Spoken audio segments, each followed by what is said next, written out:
Am I? I am. All right. Fun times ahead. Sit still and enjoy in 3, 2, 1. Detecting excitement.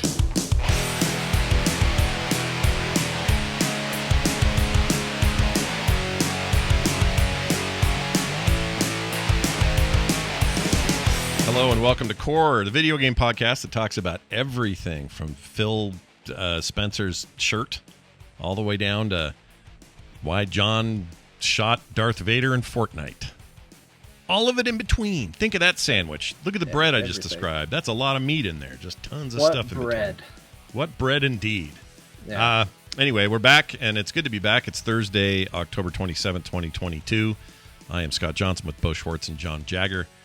And we're going to just dive in, man. We're not going to waste any effing time. We're just going to get in there. Oh, a quick note. Throughout the show, I will be checking our texts, our new text thing. So if you want to send one in, you can do that. The number is 801-471-0462. Can't guarantee I'll use them, but I'll definitely be using them for future shows. So keep those coming. All right, here we go. Hey, you guys. Guess what makes a lot of money for CD Projekt Red? The Witcher franchise is the thing that makes them the most money. Being able to sell their game on PlayStation consoles now, finally? Yeah, that's a good point. Being able to... An anime about a product that wasn't doing previously well in the past. Yeah, and now is still, from the strength of that anime and its own final patches, seems to still be doing quite well for them. So good job. But also they're working on new Witcher stuff. We've talked about that already. About the new Witcher projects in the work, but the one we didn't know about just got announced, or they just talked about it. They're working on, and this is official, a remake, not a remaster, but a remake of the first Witcher game, which, as I recall, was very thick on story and a little janky on gameplay. Yeah, but a remake. They're making it for the Wii. Everybody get excited. Finally. Probably would really anyway. Game. Might. I don't know. But they're making with the first Witcher game again, and they're going to do it with a proper engine, and I would assume Unreal Engine 5, since they're using that for everything else moving forward. And yeah, with The Witcher, are you ready to play The Witcher all over again, Jonathan Jagger III? Yes. 100%, because that first game does not play good, and it doesn't look good anymore either. Like it's the worst of all worlds. Like you go back and play it and you're like, well, I really want to get into this Witcher universe. What's going on here? And they Witcher 3, as much as I like it, is made very much as being the sequel to The Witcher and The Witcher 2 in mind. Mm-hmm. And having a way to play that and hopefully have it play decently at least would be very, very nice. Now, I hope that they keep in The Witcher, the original, if you went to bed with someone, as Witchers do. They do. This was before the era of fully rendered sex scenes. Mm-hmm. So your reward, quote unquote, for that is that you got a scantily clad, in America, I think there was a version with nudity, card of who you slept with, like a trading card. And I'm going to tell you right now that this system is perfect and needs to continue to be in the game. It doesn't make any sense. I don't know why you get a trading card to show that you had sex with somebody, but it needs to be there. And the only way that I can think of improving it, the only improvement they can make is if instead of just a card with a picture, if it's also a Gwent card on top of it. Yeah, now you're talking. A playable Gwent card. Yeah. Yep. And port it right into modern Gwent and play it, or even play it in The Witcher 3 Wild Hunt. That'd be cool. Yep. So wait, they're like trophies, really, right? These cards? That's the idea. I guess. I don't know if that seems a little unseemly, doesn't it? A little bit. Trophies. Well, like I'm assuming that Geralt gives them one of him. I don't know, but he's just got cards he gives out when he's done in the big tub. That's how sex happens in this world. I just assume that's how it works. Yeah. Wow. And I think the system's great. I think it's a great system. Okay. You know what? If it's fair, because it has sort of the air of keeping. I'm getting this from Community, and it's not something I've ever done, so please don't put this on me. But there's that part in the Community episode where he has Jeff Winger has a basket of panties he keeps to mark his conquest. Sure. You know? Yeah, it's a little unseemly. The boys are like awesome, and the girls are like, oh. Yeah, rightly so. They'd freak out. And so if it's fair, so if it's like, kind of got an air of like, you know, how like that maybe. Yeah. I have the cards of all the women I've slain in bed. Yeah. You know, like I don't know, but whatever. It's a video game. I bet they don't go near that. I'm just going to guess right now, and I'll be sad for John if they don't. But I think that they'll probably avoid it, given all the other stuff surrounding C Project Red's internally and video game issues when it comes to some overt stuff. So you know, and we've all talked at length about how Cyberpunk itself is just a world full of debauchery, and so we're actually lucky the game only went as far as it did. If you're horrified by that stuff, but they still got heat for that, and I don't know if they want more heat for anything. I like John's take. John solved it for them just now. Hopefully, someone there's listening. If the exchange is equal, it's fine. Yeah. And have those cards be awesome. It's no longer patriarchy or something weird. It's like, hey, here's my card. Here's a photo of me. Can I have a photo of you? They just need a quest where some lady comes up and tells Geralt, like, hey, you know, you remember me? And Geralt plays it off, and then she shows him his card. She has it. Yeah. And now the shoe's on the other foot there, Geralt. Make them awesome cards in the game. Make them really good Gwent cards, like OP Gwent cards. So that helps, number one. And then number two, there needs to be an exchange on screen where they're like, oh, Geralt, that was amazing. Here's my card. And then he goes, well, here's mine. And then that's a good Geralt impression. Yeah, it's a terrible Geralt. It's just very fancy. Hello. Here's my card, my lady. Nailed it is I, Geralt of Rivia. Yeah, he's nothing like that. But anyway, they're making it, so maybe they'll put that in there. Their tweet said, we're thrilled to reveal that together with Fool's Theory, another developer they're working with on this. We're remaking The Witcher using Unreal Engine 5. Oh, there's the confirmation of that. They've codenamed it Canis Majoris. Ugh. Really? It's fine. Whatever. Isn't that that's a part of the human? That's a scientific name for. It's probably Latin or Greek, right? But I think it's an animal's scientific name, right? What did you call it? Canis clitoris? Or no, it's a not Canis clitoris. It's a what? Why can't I think of the word? I don't know. Constellation. Oh, it's constellation stars. Okay, it's a star. If you say it again, what is it? Canis clitoris. Majoris, not clitoris. Yeah, Majoris is definitely. Well, because there's the labia majora, Latin or Greek or something like that. Because you got the labia majora. It's like the big. I'm really sorry, ladies, but it's it's a thing. It's a deal. Hey, it's a body part. It's not. I'd way take that over a scrotum. Come on, you guys got the better end of that deal. But anyway, the point is, they're making it, and they say they want to do it right. So please be patient. They said in the post. It says it's going to be a while till we can share more details. So that's all we know. An Unreal Engine 5 remake of that game and its story sounds fantastic to me. I would be all in on this. So bring it. Didn't say in the timeline of the new Witcher trilogy where this fits in terms of a release. Is this a mainline game? Is this like a full $70 title, or is this like a $39 remake? I don't know. We don't know any of that, but we know it's going to be a while. So sit still and. But hey, I had the same experience as John, where I tried to play it and then like, nope, I'm out. It's too bad. It doesn't hold up that well. Witcher 2 came up. I'm like, I should play the first one so I know the story. And I was like, I don't need to know the story. Yeah. It's weird. It's like third person, but way pulled out. And yeah, but it also plays a bit like an action game, and you like left click for light attack, right click for heavy attack. Like there's a lot of like weird mouse gestury things in there. It's odd. It's a very odd game. You could make the argument that the Witcher games have never been great at combat. I still think that's probably true. No, they just got better. Yeah, they got better, but they're still not great. Like, I really hope whatever's new, this remake, the new trilogy, I hope a renewed focus on combat is there, because that is probably the weakest part of those games. I mean, it's fine, it's serviceable, but I don't know, man. There's something. There's some interesting challenges throughout. I'm over it with them because I just don't think it's CD Projekt Red's strong suit. Like they make beautiful animations, but it's like it's cinematic the fighting. But yeah, like something. I think the combat was just pretty something a good little in more. Cyberpunk, don't you think? It's certainly better as a step up from The It's Witcher. good in the beginning. As you get towards the end, you become so OP. You know, like you play a game, like you get better, but the challenges get progressively harder. Yeah. Like that's always the best case scenario. Like I'm so powerful, but now things. Oh no, new challenge. Like Right. my experience of Cyberpunk has been, oh yeah, it's definitely challenging at first, and then I can, there's no escalating enemies that can counter my learned tactics. You know what I mean? That's a really good point. I'm thinking more like mechanically satisfying.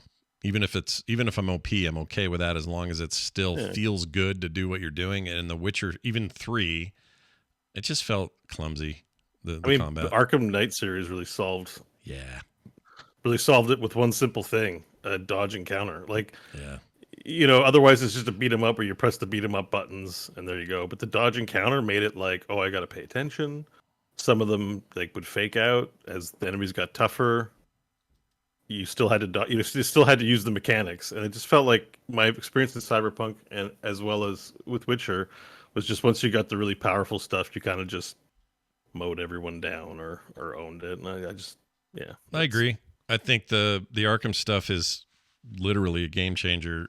Every game I've played that's tried to use something similar to it has made that game better, and it's weird to say that because it doesn't seem that groundbreaking until you realize just how good it feels. Like the Mad Max game that I love and that I beat, and I still go in and play and try to get like every little piece of whatever I can find in that game, uses that Batman mechanic, and it's great. It's freaking great.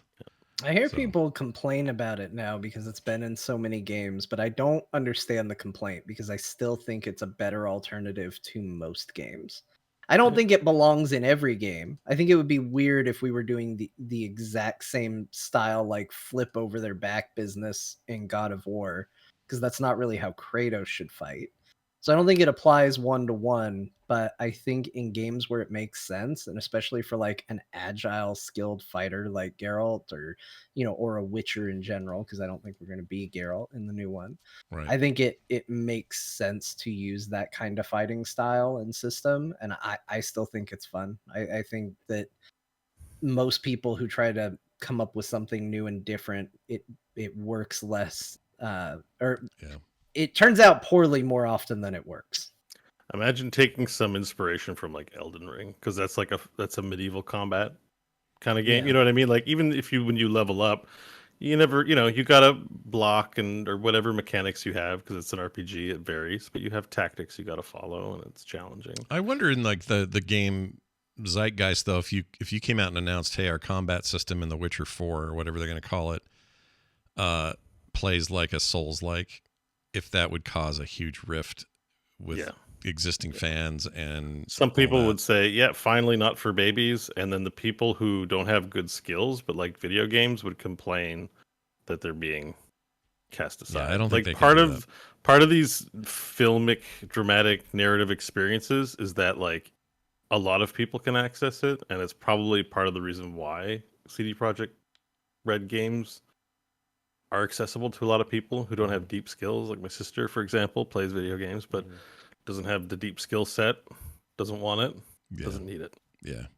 So I think just make it as good as, I don't know what to compare it to. There's plenty of action RPGs. You know what? Like the Star Wars game with Redhead Jedi guy, that game. Make the combat like that, where it's not punishing in terms of like what people think of as a Souls-like, but not just simple, button mashy either. And then you've got a good middle ground. My Witcher 3 experience was like I went like the agile swordsman, and then it just got to a point where you just hold the button down, and you go whoosh whoosh whoosh whoosh whoosh whoosh whoosh whoosh whoosh whoosh whoosh whoosh, and like everything would die. Like I never had to take potions, I never had to do anything. I'm just like whoosh whoosh whoosh whoosh whoosh and die. And I'm like, oh. Felt like that wasn't what they intended, but you're right. That's what I did too.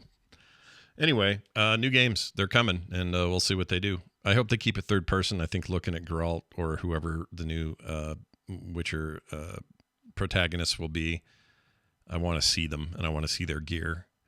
I don't want to be first person in those games. Is it gonna be? Oh, I haven't gotten to the end, so maybe never mind. I still haven't been spoiled on the end of The Witcher somehow. So you have Witcher the new. 3, you got so. the DLC finally though, right? Or I guess you've always I have had all of it. I just gotta get back to it. I'm 80% done the main campaign. I just you put it on a shelf, pull to Scott, finish it 10 years later. That's how it goes. When I talk about games today, I'm playing one of those today, in fact. So we'll try to figure out why we do that. Anyway, so there's that. Hey, guess what? This is mainly for me because this is very exciting and it represents. Scott reports on news for Scott. This reminds me. I put this in. So this reminds me of my 20s in a major way. That you can play any Doom WAD. If you don't know what a Doom WAD is, it's basically the assembly of map and some mechanics that you can custom make and put in Doom. You can now play these in a browser and play it as well as Doom ever played it. And I saw one recently. It was like a Seinfeld mod that looked insanely stupid, and I really want to play that. So yeah, I'm gonna go do this after the show or sometime this weekend because it's amazing. I love it. I mean, we're at the point now where this should totally be capable in a browser. Yeah, you can play Doom on a tractor. Somebody showed me the other day a video of a what's the green brand? Green. John Deere. I was like, what is Scott talking about right now? Is Xbox? What? And then I was like, oh no, he just said the word tractor. He's talking about tractor. Yeah, brands. the John Deere tractor is somebody hacked one and made it so the little readout, which is just this like monochrome readout thing that just gives you status of certain systems on the tractor, is playing a full version of Doom on there, which I love that. I love when people play Doom on weird shit. And now you can do it in your browser. So go check out PCGamer.com has a link and all about it. I'm going to try that later. It's wadcmd.com, I think. There you go. Wadcmd.com. Or just look up WAD Commander. I think that's what it's called. Nice. Man, I miss those days. Such a creative time. Do you have a WAD right now? We can load it up. I mean, a personal question. Not on me, but I'm sure. I'm sure if I looked around, you know what I mean. Yeah, if I looked around, I could find something. All right. But I used to make my own. I used to have like our old office that I worked in when I worked for this computer company, this huge warehouse / office with multiple floors, bathrooms, elevators, all that. And we recreated the entire thing in Doom and then later in Quake. And it was our go-to deathmatch game location when we'd play at night. Such amazing times. I love that crap. So much fun. Anyway, we'll look at that later. Marvel Snap. We're going to talk more about the game later, but right now I'd like to talk about how much damn money it made. $2 million in its first week. That's pretty damn good. Not bad at all. For a game that doesn't really wring the cash out of you. Not exactly. We'll talk about Ding Desert with Bo later because one of us spent $50. I'm in the Ding Desert as well right now. Did you spend some hard-earned cash in there? Or? No, but I mean I have. I bought their introductory pack and I think I bought like $10 worth of currency. I don't remember what the increments are, but it wasn't like the lowest, but it was, still far from best value. Right. So I think, I like to do this. I've talked about this before. I barely ever play mobile games, but when I do, I like to put a little chunk of money in there for one, because I'm playing your game and I don't think games should be free. In fact, I think the fact that games are free is part of the problem. Right. And I also feel like I want to get what is the experience that putting a little bit of money into a game gets me? And does that feel like a full game or does that feel bad? Yeah. And if it feels bad, then, there you go. More free to play bullshit. And if it feels good, then, maybe we have an actual video game on our hands. Yeah, I stopped buying altogether. Oh yeah. Well, you spent a big chunk up front, or not up front, but early in the Ding Desert, and then nothing since. Has that held you over? Is that not enough? Like, there's 3 pools. So the game matches you with people with similar collection levels, and they're split into pools. Yeah. So I've been edging pool 2. Oh, I'm about 2 cards away from being in pool 3. So the problem with being at the beginning of the pool is everyone has these awesome cards and you don't. There's your incentive to spend. So because I'm at the edge of pool 2, I'm only matched up against people in pool 2. So I'm getting to know all the cards and I'm climbing rank. successfully. So I'm like, why would I spend money? I want to stay in pool 2. So I like, because spending money puts you ahead in collection level. Huh. So what level are you at, John, by the way? I think I'm 33 right now. Oh, you're in pool 1 still. Just take your time. Or baby. you said collection level, right? Not the what green rank. the No, green thing. Hold on, let me pull it up. It's the green number and the home screen at the top. Oh, I'm much higher on that. Yeah, I've been playing a lot. Hold on. Let me get it. I'm low rank because I'm bad. Rank is just for fun. Like, it doesn't matter. Collection level is 313. Jeez. Okay, so you're in pool 2 as well. So Pretty you good. want to probably start edging at 450, 460 if you want to stay in pool 2. Because it's fine to go to pool 3, but that's when the Dig Desert gets even longer. It takes 12 levels to get a random box with maybe a new card in it. Yeah. So Brian Ibbett messaged me on Twitter and said his collection level was, by the time he got everything, he was collection level 3,000.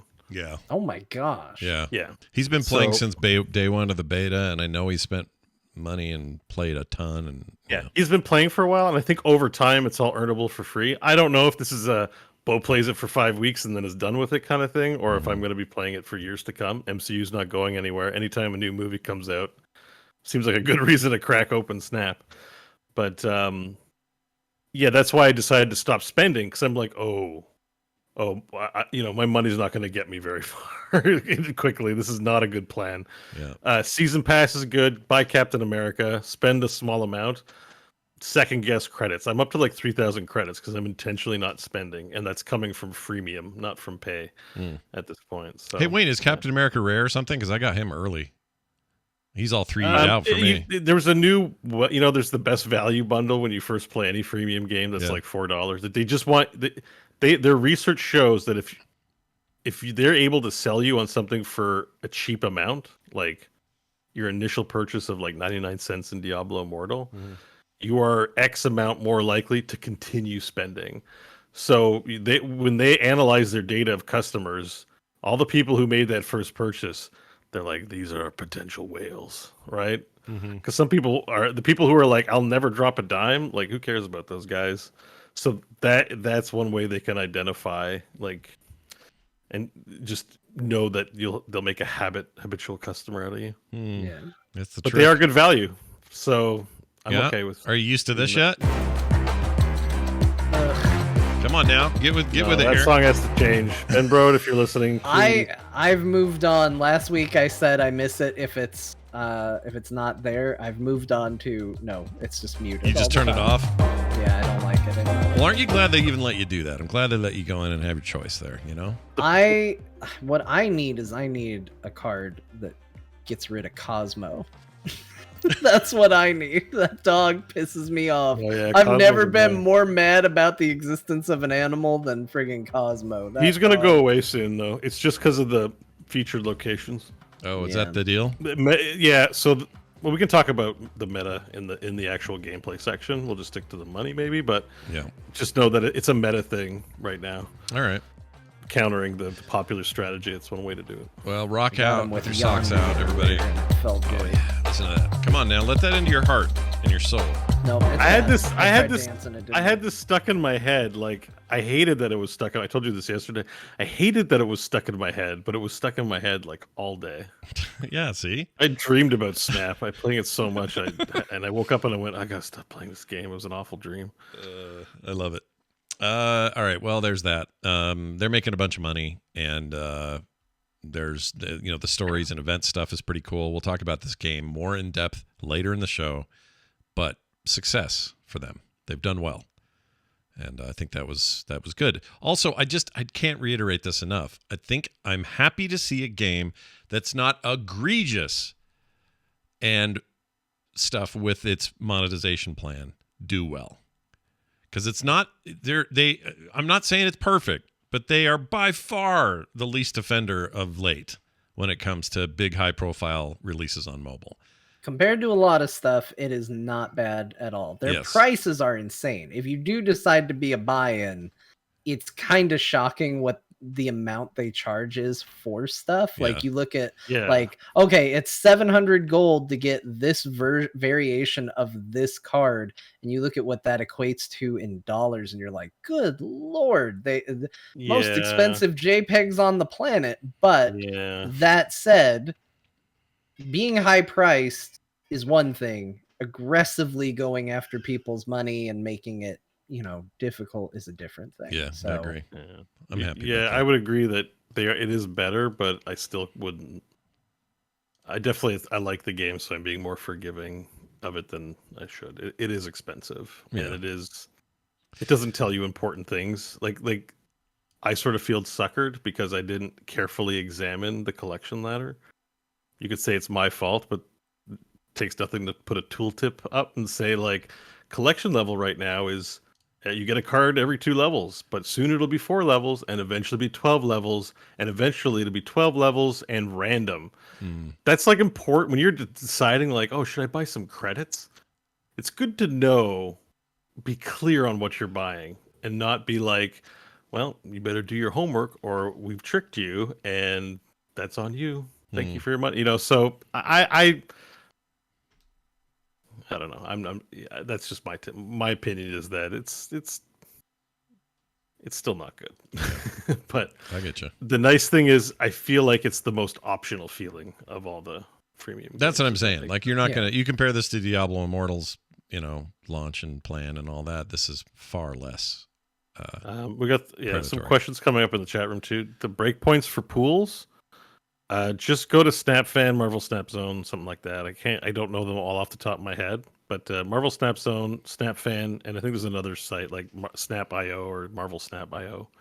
They'll tell you what the pools are, and there's guides on how to purchase things and stuff like that. So, well, there you have it. More on that game coming up. Let's move on to Diablo retrospective from Jay Wilson. Dude, what was in charge? He was game director of Diablo 3 for the entirety of its development. And he was also, I believe, connected very closely to Blizzard North. I think he worked there when they made 2. Yeah. So he was a big shot up there at the time. Anyway, he's an interesting dude. He says, here's some takeaways that are kind of, I don't know, revealing. The Real Money Auction House, big question about this, was kept open because the box promised it. So the retail box said, Real Money Auction House, had a little blurb, had some stuff on it. I remember that. I have the box somewhere. Man, don't tell the Wrath of the Lich King box about this. That was what I was going to say, John. Do you remember that? Wrath of the Lich King said that we were going to, you're going to have air fights. Dance Studio and Aerial Combat are both on there. Yeah, on the box. Oh, did you decide not to do it there? What's the freaking damn difference? That annoys me. I don't like it. I think maybe because one is pitched as a live service and Diablo is a box product with no other. My guess. Yeah, but at the time, Wrath was that too. You had to go buy this box. You had to pay $49 for it. It promised features that they also announced at events and showed at BlizzCons and junk like that. And then you just didn't have it. And they never said anything about it. There might have been fine print on the Lich King box versus Diablo. Well, Lich King came first, though, right? Yeah, Lich King was 08. Maybe that's part of why Diablo then did it, is they got sick of being raked over the coals for, hey, it says Dance Studio on the back of your Lich King box. Right, it says Aerial Combat. They're like, all right, well, we're never going to do that. Yeah, you're probably right. Because Jay was saying they kicked it over to legal. It being such a big thing. They didn't just make a decision like, yeah, let's remove it. They're like, we want to remove it, but we should see if we're going to get into legal problems if we all of a sudden remove something. You're also dealing with real money. Yeah. Real money always changes things. But also, I just don't know. Were fans ready to pounce on Blizzard and say, I can't believe you didn't include the Real Money Auction House? Maybe they were. Maybe they would have. I don't know. I'm sure some people were. I was celebrating the moment they announced it was going away. Oh, it was like Christmas. Vastly improved that game. It was like Christmas when they announced that it was going away, and that 2.0 loot thing saved that game. It took it from, why did you guys do any of this, to this is maybe my favorite video game of all time in like real quick fashion. So you should have done that from the get-go, guys. That was a bad idea. Which they admitted multiple times. They knew it was a bad idea, but that's an interesting revelation. He also says he blames Activision execs for slowly eroding Blizzard with monetization practices of Heroes for Heroes of the Storm, etc. Yeah, I thought that was an interesting tidbit. It was just with the Activision acquisition, it really changed how the games were monetized. Didn't affect him because he was on the Diablo team as traditional box price. Yeah. But he mentioned Heroes in particular as being hounded constantly and pushed constantly to make it a money fountain, you know? And there was a lot of bad blood about that. I imagine. I feel like it's a confirmation of things that a lot of people suspected all along. Right. You know, like I don't buy into the every time Blizzard ever did anything bad, it was because Activision, but I certainly do think that you can chart a trajectory of like, well, that's a weird move. That's odd. This seems a little outside of what they did. And I don't think it's hard to find a through line that that's probably Activision slowly getting its hooks in there. Yeah. My favorite thing that he did before leaving, I think it's the last thing he did, is he moved over to the WoW team and helped them build out all the new combat animation stuff that came out, I think, with Warlords. I'm not sure which expansion it was, but it was like all new animations, just a beefier, meatier, especially with melee characters. That stuff just really vastly improved and bringing a lot of sort of Diablo experience and Heroes experience with him. And that was a really good ad. And then he left. And I wondered how long it'd be before we heard like this sort of thing from him, like just kind of a take, because I could tell it was bad. There was some bad blood there. Well, it's still early. At one point, because I listened, by the way, this video only has like 4,200 views. Like, I'm shocked it doesn't have more. People probably just read the headline and didn't watch the video, but it's actually pretty interesting video. I didn't put it in the notes, but one of the things that was interesting about it was one of the producers there, not Jay Wilson, I can't remember his name, was dishing about his career history and about the transition from, at one point he says that back when World of Warcraft was making more money than the CIA was selling crack. You know,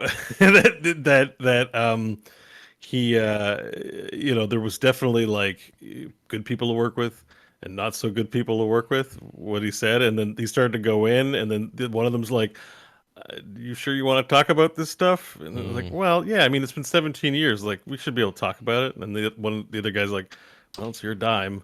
And I'm like, oh, and that didn't even sound like a Blizzard thing. That sounded like almost like to the point of, you know, they're all professionals still probably work in the game industry. Slander's a thing or whatever, you know? So it just had this tone of like, yeah, let's reel it in. And I was like, I want to know. Yeah. You know, I was like, oh. Give us the dirt. Give us that dirty dirt, Bo. We want it. So maybe 17 years isn't enough, but I'm sure we're going to get some people in their 60s going like, sue me. You know, I want to tell my story.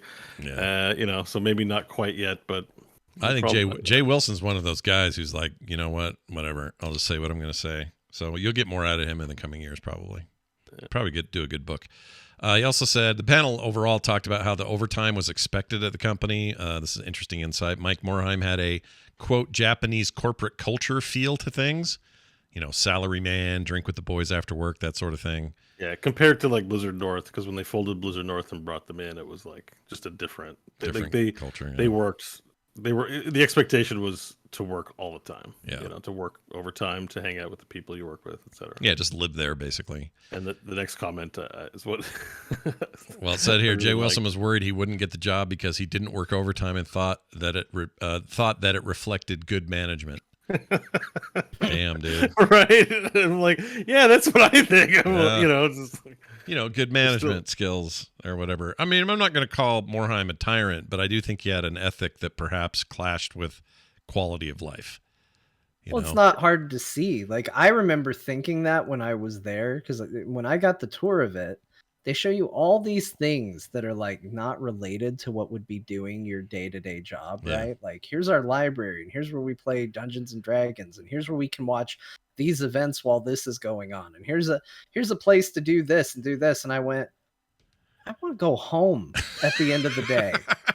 Yeah. Like, I don't want to live here. Like, it's cool that you have it, and I'm not opposed to its existence, but like, I want to go home. Yeah. Like, I don't want to play the game at Blizzard. I want to go home and play that game, or maybe another game. Yeah. You know, like, that's what I want to do. And I think that there's a lot of people that probably feel that way. And I think that there's a lot of people that, you know, don't. I think there's a lot an old school mentality that's like, like we're your second family. Or some people probably think we're your first family. Yeah.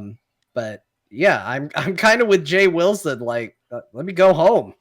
Like, if we're properly managed and we're meeting our quotas and we're doing what we need to do, like, get me out of here. I don't want to go do other things. Yeah.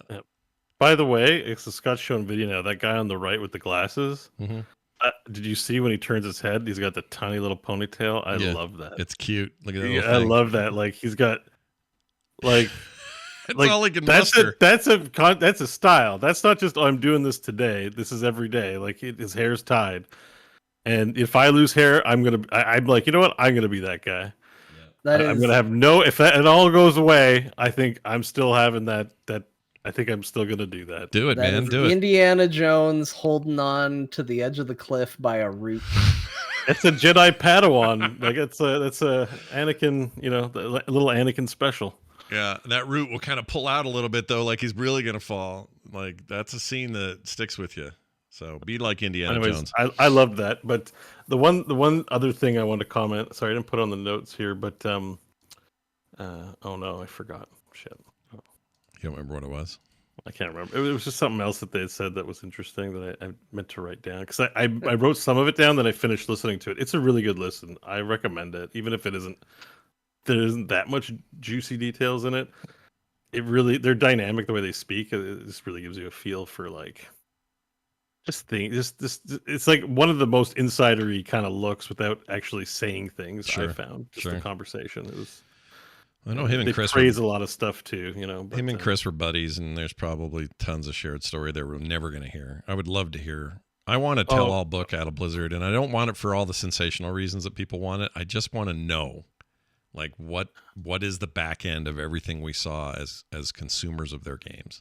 I want to know. So, I remember what it is because it relates to the Doom WAD item we had, but Jay Wilson's like, he didn't really talk about where he went to school or what his like expertise, and he's like, basically the reason he got hired was because he made Doom WADs. Yeah, like that's that was his whole thing. Is he just made Doom WADs and he made them so good he got hired on at like 3D Realms or something like that, to start. That's great. It's like, yeah, I guess that's kind of how that all worked. I'm like, damn it, maybe I should have made more Doom WADs in my 20s. There was a lot of that going on in those days, and I remember there was just a moment in time where I thought, dude, I could make these maps all day. Wouldn't that be cool? Yeah. Parlay this into a career or whatever. And a lot of people did, but I don't know. I also had tiny kids right around the time that would have been, and that made things hard. But there's a lot of things that's kind of like I think a lot of us could be good at a lot of things given the devotion and encouragement, and time. Like that's the funny thing about life. A lot of different lanes to pick from. Yep, truth.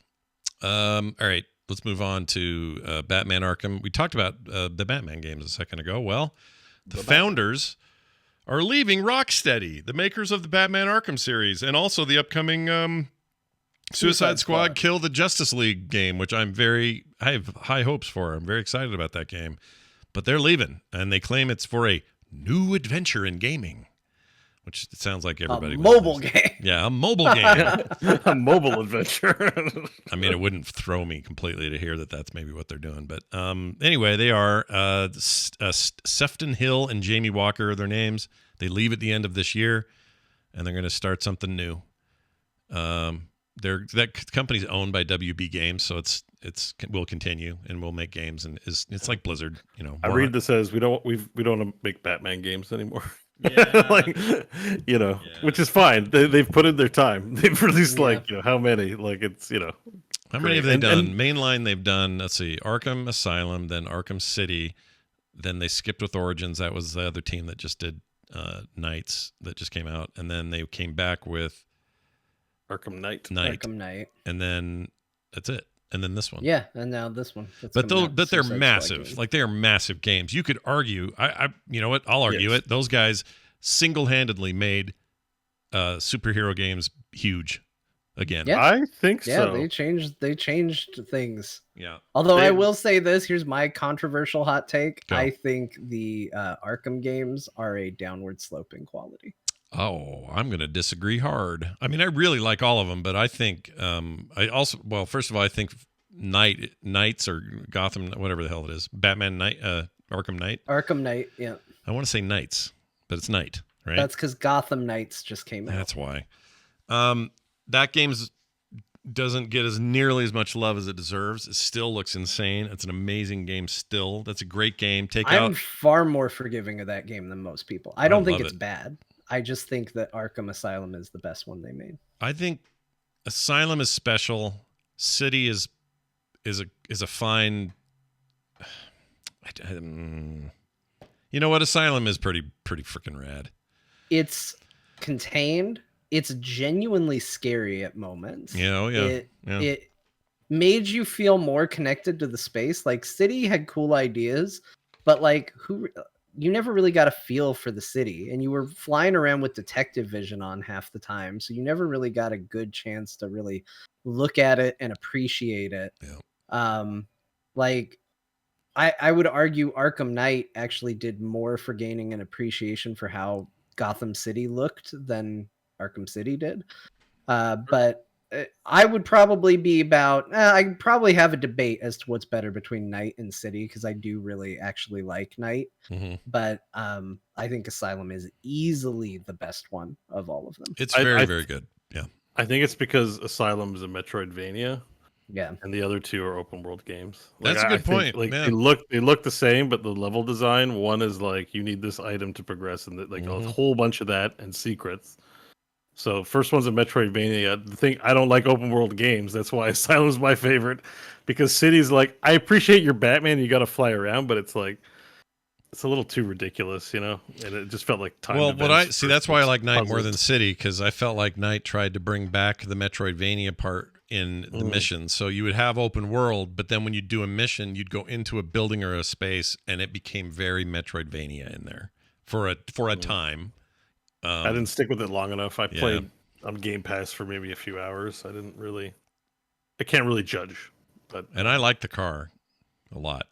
A lot of people don't like the car. I didn't stop playing because I didn't like it. It was Game Pass. I was trying everything, so I moved on pretty quickly, trying all the free games. That's when it launched. Yeah, 2015. But I think overall the games are well made. Like, your point was they set a blueprint for like quality, superhero properties for the modern era of gaming. Yeah, and I think that's true.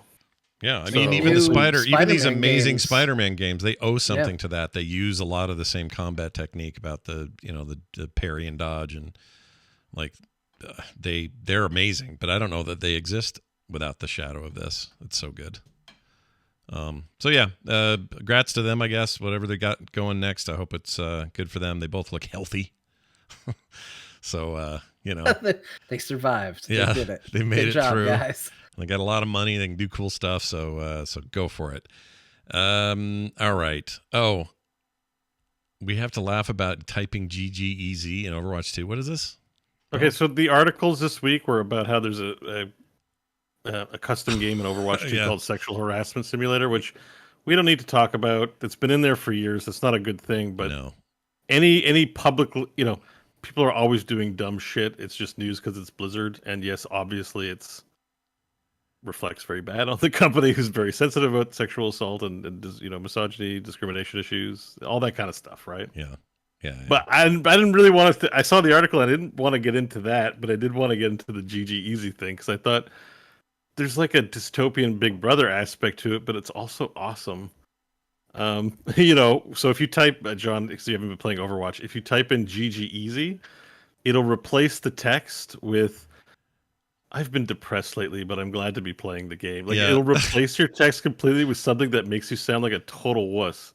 Like, for a toxic masculine kind of person. Yeah. It's like, I'm trying to think of an example. It's just like, do you remember mine though? Mine is so sad. Type it more though. So, it's a great way when somebody's like, "Hey, douchebag tank, you suck. You should never play this game. Go and kill yourself," or whatever. And if you type that, and the words that come out are, I've smelled a flower on my way to my work today, and it changed my day. And really, I get it as a diffusing of things, but sometimes it makes you sound really sad, and they all just jump on you.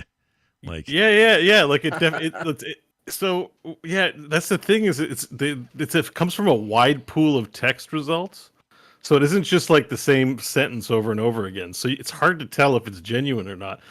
And when I'm playing games now, Scott could attest to this. I'm just writing them on purpose. Mm-hmm. Like whenever somebody's like, "You suck as a tank," I'm like, "I called my mom today and we had a great conversation." Yeah, it's good. That's Bo's what got some good ones. Right in there. Yeah, I know, like doing my own. It's fun.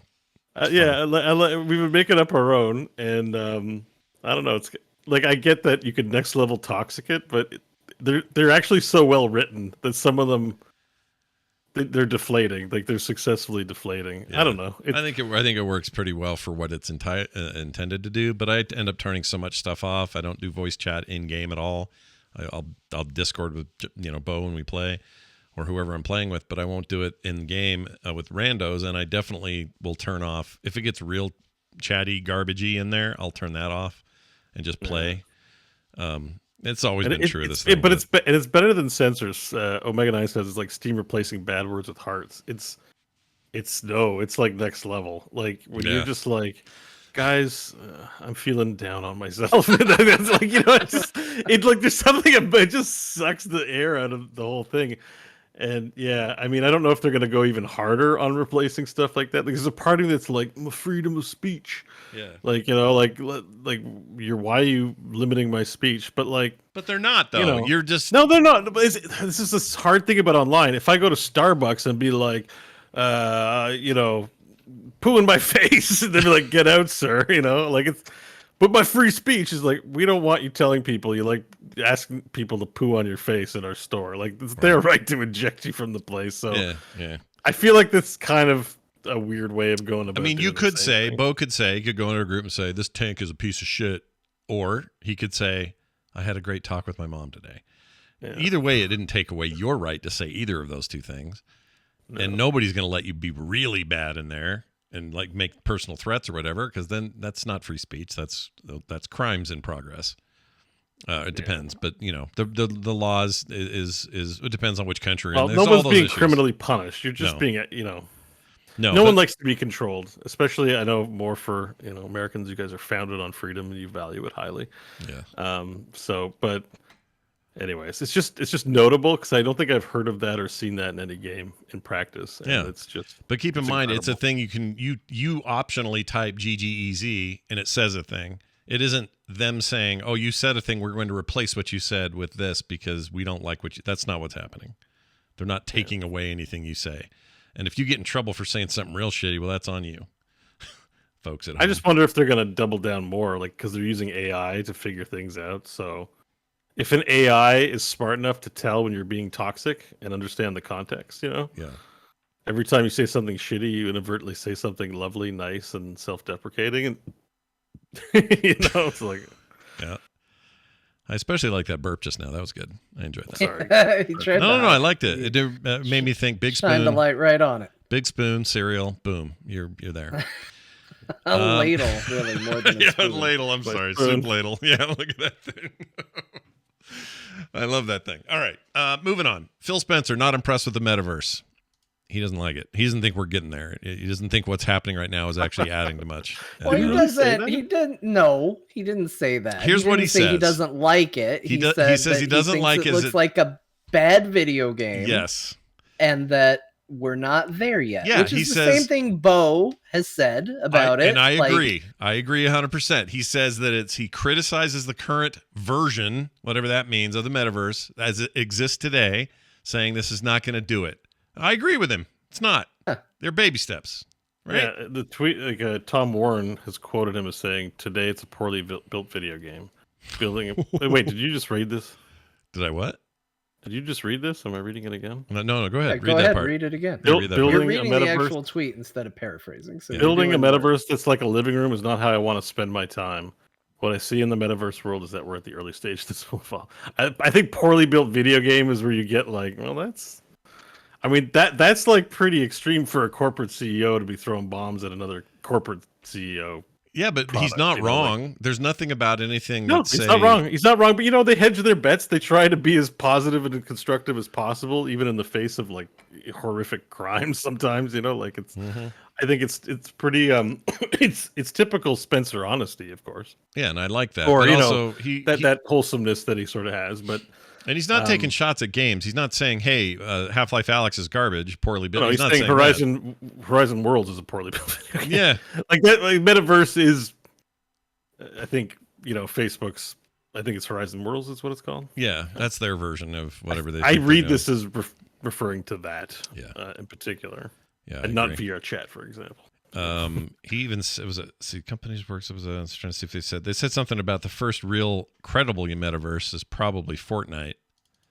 But it's a definition that still I don't know about definitions yet about. Metaverse. Yeah, because I'm like, you can't have a metaverse without VR. Come on now. Well, I think you can.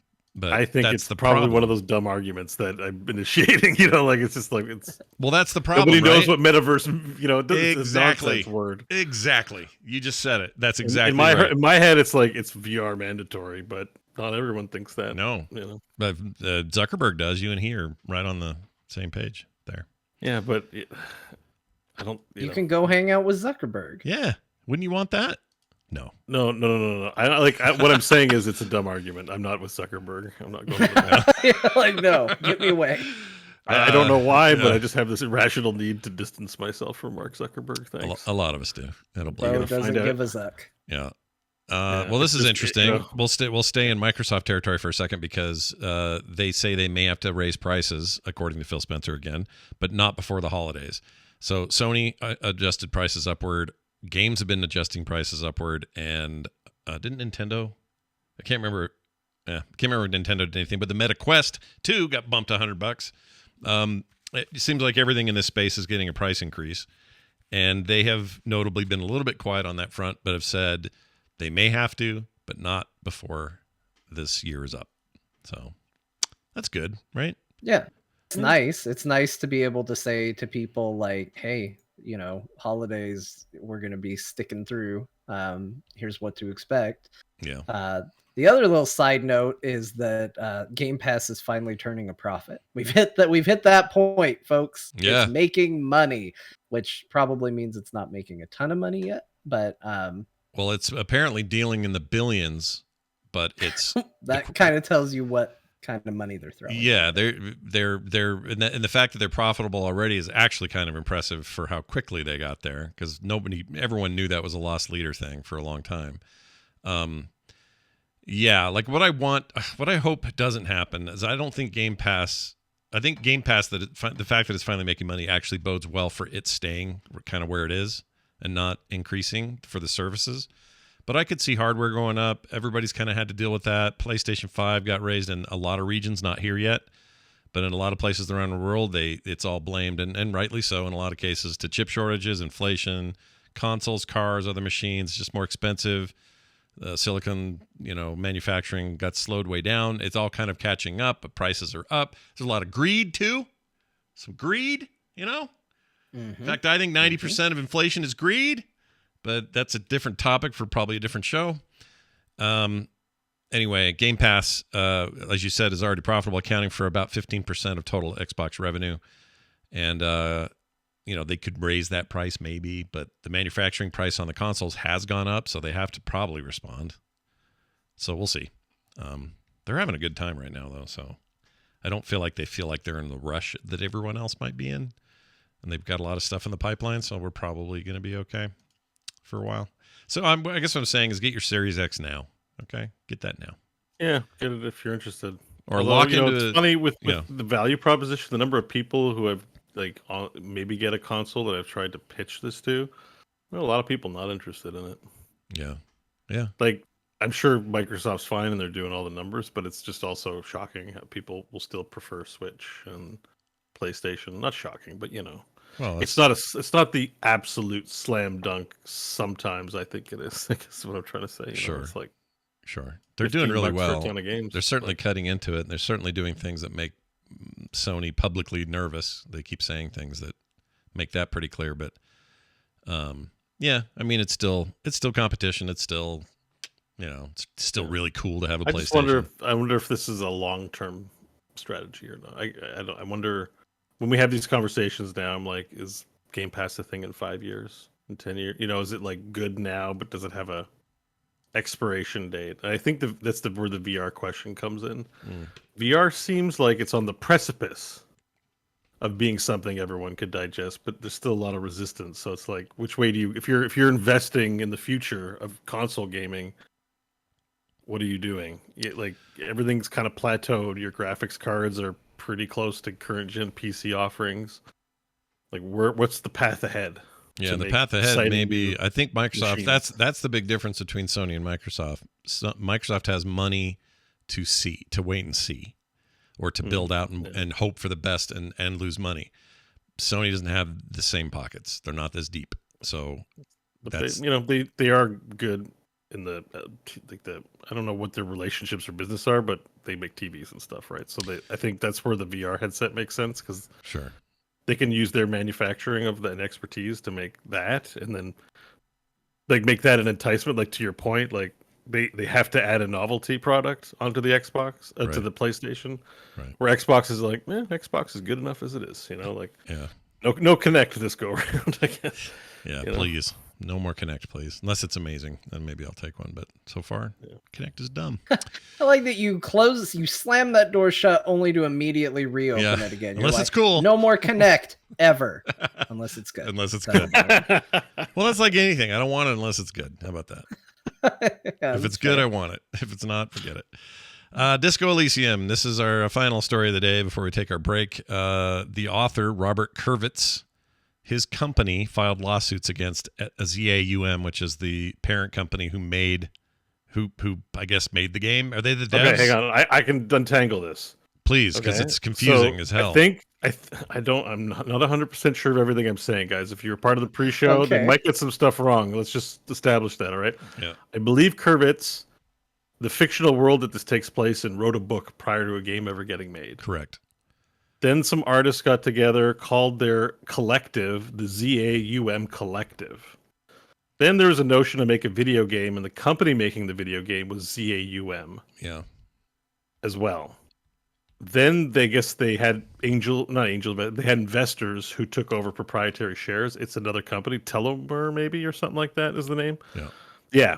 Telomere invested, and then Telomere is the one pulling the strings on the company ZAUM. And so the people who were the founders of the ZAUM Collective left and disbanded the collective, but ZAUM, which is run, I assumed, owned by Telomere, still had the Disco Elysium IP and the copyright. But I don't think they signed good contracts. Like, it could have been verbal agreements and shit. Like, this is indie game making. They might not have done all the business right. Mm-hmm. And I think the reason why they're suing is because this guy's like, this is my fictional world. I own the copyright, not the company. So I get to say, if it gets exploited, or it might just be to preserve his right to continue making works in his universe, and the company can make games in the universe, like something like that. But it's a real hairy mess. Yeah. And all I wanted to say about this is, like, I just hope whoever's in the right gets, the justice is served in this conflict, right? Mm-hmm. If whatever that might be, if it's the author that should retain his control, then they should give it to him. And I hope we get more games from another good game, whatever that might be, whether it's a new world or the same world. I hope those two things happen. I agree. But to finish things out, I just wanted to do a quick rest in peace to a veteran of the industry. Sega veteran Riko Kodama passed away. This news just dropped. Longtime game developer. Credits include Sonic the Hedgehog, Phantasy Star, Skies of Arcadia. She had a really great run over at Sega. She was only 58. We don't know the details of her death, I think, because they haven't been released. But let's see. I guess in the new Sega Genesis Mini 2, they updated the firmware to have a memorial message for her, and that thing just came out. So it's shipping now, so that's pretty nice. Yeah. I want that, by the way. That new one looks awesome. Anyway, Alex Kidd's another one she worked on. Phantasy Star is huge. She did some graphic design early in the 80s. Anyway, rest in peace. She was great. Mm-hmm.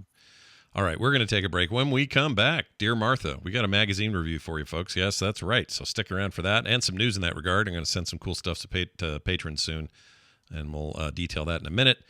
We'll talk about our games we played, much more. So go and urinate or whatever it is you need to do, and we'll be right back. Here's some music. Whoops. Oh no! Yeah, What are you doing, dude? Come I'm on. moving. Bye.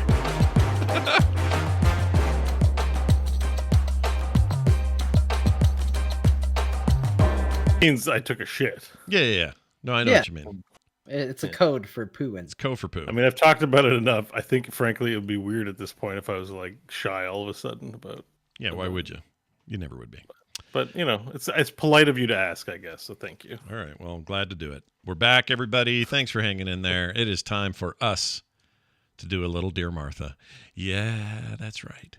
If you've heard it before, it's John doing a thing. And John, you want to explain this so that the listeners know what we can expect? Well, I'm going to read a letter. Yeah. I really should have vamped that, considering I realized in that moment I didn't have the letter open. But I did now. Okay. So in telling you that I didn't, I bought myself enough time. No, there's nothing special about this one, just the usual music. I think you can figure out the image cues for this this very old magazine. Sounds good. And this is another magazine review. You guys demand more of it. We bring it to you. We don't hold back. See, this is me delaying while I pull up the images to make sure they're ready to go. There we go. See, look at that. Look at the way we delay to help one another out. It's truly a collaborative effort. Is this thing called? Wait a minute. Yeah, it's called what you think it's called. Wow. All right. I don't know why I didn't expect that. I don't know what I thought it would. I thought that was maybe a page inside of it, but this is amazing. All right, we're going to talk all about it. It'll make sense to you in a second. Here you go. My dearest Martha, I know I typically stick with the classics for these letters. Your EGMs, Game Pros, Nintendo Powers. But this week I am writing to you about a much lesser known 80s magazine called Vidiot. The fourth and penultimate issue in their 5-magazine run from June/July of 1983. The cover of the magazine features a tremendously large Darth Vader fighting against the USS Enterprise. Hold on. Can I? You know what? I'll save it for the end because I have a very big question about this. But go ahead, continue. Sorry. He dwarfs the Enterprise, Martha. I cannot overstate just how large this Space Vader is. He's Death Star big. Go back far enough, and almost everything becomes novelty. This magazine is full of it. Video games, or as this magazine typically refers to any form of video entertainment as just video, haven't exploded yet. And as such, magazines like this are still a bit niche. The pages padded out with music video reviews, at-length discussion about Dick Clark and David Cronenberg, reviews of the best cassette decks money can buy, and more. I mean, take this page, where they're wacky pictures of places they found they can play video games. I mean, just imagine how crazy it is. Oh, that's not it. Did I forget a page? I think you forgot a page. Oh no, I forgot a page. I see 3 pages. That's all I got. There's a 4th page. Oh no, right. Give me a 4th page. Throw it in I there. don't have time. We're just gonna have to use theater of the mind. All right, go. I'll describe it. Go. I mean, take this page where people are playing video games in wacky places they've found. Just imagine how crazy it would be if you could play a video game while getting your hair done. The picture indicates a woman sitting in a hair salon with a TV sitting on a roller chair in front of her chair. In an elevator, the picture depicts somebody in an elevator with a full arcade cabinet in the elevator with them. Wow. Or in the bathroom, the picture depicts a man playing an arcade cabinet in the men's room right in front of the urinal. Now, you can not only play games in all these places, but you can also spend an entire paycheck or two while you're at it. Best value. One other interesting thing of note, this magazine featured Star Wars versus Star Trek. And flipping through the issue, it wasn't hard to find the 2-page write-up on the Star Trek arcade game. But I flipped through the magazine 4 times before I finally found the Star Wars game that inspired Galaxy Vader on the cover. It's less than a page about the forgotten Atari game Jedi Arena, where you literally just waggle a sword of lightsaber at a training remote. It's hard to find a great ad on this magazine, because there aren't actually very many. Maybe that's why this is almost the last issue they ever published. The few that do exist, though, are almost exclusively for joysticks, either repair or sale. It was apparently the whole market. But then, there was also this. It's not exactly an ad, so much as a picture of Gene Simmons, and the magazine implying that if you like Gene Simmons, then you like video games via proxy. Remember when we had to try and sell this hobby to people, Martha, before we just started being gatekeepers trying to decide who was in and who was out? What a time. That's it for this letter, Martha, and almost it for Vidiot, a magazine that was perhaps ahead of its time. But I will thank my lucky stars each and every night that the all-encompassing term video never caught on. Do you video? Maybe hit up some video after school. I was into video before you were born. Yuck. Yours in time, S. Beckett, 83. Oh, man. All right, that was amazing. So I got questions. Is it possible that this is a very small Enterprise and a normal-sized Vader?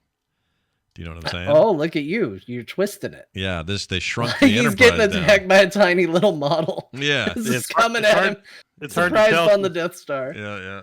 It's hard to tell because he's in outer space. So scale is, is that a big star system behind him? Is that a little nebula? It's hard to know. And for those who don't know, this was a publication from Cream magazine, which was known for music coverage and stuff. So this would have been, they were kind of Rolling Stone for the era. And Rolling Stone also existed then, but Cream was all about music and stuff. And I didn't know they had this offshoot. This is complete news to me that this existed. And I got to say, the cover doesn't look old, weirdly. No, the cover's great. Yeah. I mean, other now than the inside. Yeah. The inside's got problems. The inside's old. Yeah. No, there's no doubt about it. Yeah. You can't get past it. Nope. There's no getting around on it. The inside. Confirmed. I can't believe this third-party Intellivision controller, the skill stick. That's just the dumbest sounding thing I've ever heard.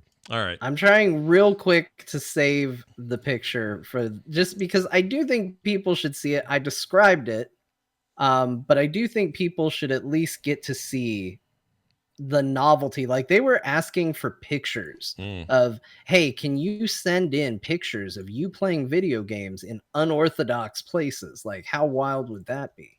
Hey, again. And I have it. Here it comes. Coming through to you coming right through now. Coming in hot. Coming in hot. Oh yeah, look at this. Jeez Louises. This is how you know. This is how you know this is a Cream publication, because this looks like something they would do. This is so stupid. Places we'd like to play video games. Yeah. Look at that. Who says you have to quit playing games to take care of your other activities? This beauty even plays at the hair salon, where she gets her looks frizzled and her brain frazzled. Man, that makes me want to die. I don't like it. Oh, this guy in the bathroom. Since it's a little difficult to play games outdoors, this health freak still likes to go as close to nature as possible, if you catch our drift. Oh my God. Wow. John, these are gold. I love that you do these. If you like John's picks and stuff, let us know. We love your feedback. Send us emails, talktothecore@gmail.com. Now it's time for this.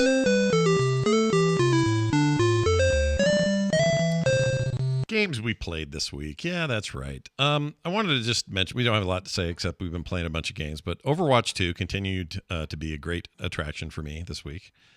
Bo as well. We like this game. Overwatch 2 is great. John should play, but until he does, we'll just have to hold the banner. It's fine. He's not gonna. He's not gonna. Spoilers. It's not gonna happen. I feel like you've said that about Fortnite before, so I'm just saying, I'm holding out hope. Yeah, but I couldn't really say that I don't play Fortnite because I did play Fortnite. That's true, you did. But you also played Overwatch. You just haven't played Overwatch 2, I guess. Yeah. Hey, good news. It's a lot like Overwatch 1 with a few key differences. That's exactly why I'm not interested. Yeah. Anyway, we're having a ball in there. And Bo and I talked briefly about having a shit list of characters that had really nothing to do with them in particular, except they left a mark on us over time. Am I saying that right? Like bash? I don't know, but you said shit, and then you start talking about leaving a mark, and I feel like the analogy is finally working for me now. It is working. It's like a skid mark over our faces. Because we were missing. So, for example, Bastion was taken out of the game and got reworked a little bit because he was being exploited and was too strong. So he wasn't around for a bit after launch, and then showed up again on the 27th. No, I'm sorry. It was supposed to be the 27th, but they actually did it a couple days ago when they put the Halloween update in. And he's back in. He's very fun, by the way. His new kit is actually quite fun. But he goes down as a very early kind of like he was a pain in the ass in those early days, and I still think of him that way. Bo mentioned who's the one that you really got to you. What was it? Somebody who was just like, what, Torbjorn? Was it Torbjorn? Just brings back like now or just like legacy, like ones. The legacy stuff, like the legacy ones are like 6 Torbjorns, right? Like just in Torbjorn in general, just how cheap is it to have a turret and just walk around? Yeah. Current day, the one that's pissing me off is Moira. No aim. I can't aim good. Let me play Moira, and just like every competitive match has this one support playing Moira just because it's Moira. Yeah. And and when you get killed, it's like she just has her hand out. You just hold. There's no ammo. You just hold the button down. Are you near me? Are you near me? Oh, there you go. There's some damage for you. I get to look cool. Mm-hmm. Yeah, I just find I get aggravated when she's frustrating, and in the right everyone else has got to aim and do tricks, and she just got to stand around and throw a ball. And in the right hands, she's deadly and horrible. That's the problem. I mean, it would be great if she sucked, and that but it's like reward for low skill, and it's kind of that's true. And then we legacy tacked on May because May can eat a chode. May's part of the legacy shit list because she still plays the same way she did back then, and it's basically when you've given up. I said it was the equivalent of just sitting on the couch in your boxers watching infomercials and eating ice cream like that. Like, I can't aim, I can't do anything. Here, psh. Let me just spray and press Q every now and then. No, that checks out because I love May. Yeah, I'll bet you did. That's why she's great. I mean, that's why they're in the game, is to make an even playing field for the people who want skill and the people who won't. It's just you get salty when you get killed or owned by one. You're like, I've got a Soldier 76, I got to put my cursor on the head of the enemy enough times for you to die, and then you're just like, shh, chill out, shh. That's why I like her, because she makes people mad. She's so trolly. Like just running forward and all of a sudden there's a damn wall in front of you and then you can't move. Like, it's all things that piss people off. And the worst place in hell are reserved for those people that are good at shooting and snipe with the icicle button. Oh man, I know. Because they're good at all the other stuff, which is like this weird mix of crowd control and just the right timing on your cooldowns, and that stupid wall is so damn trolly.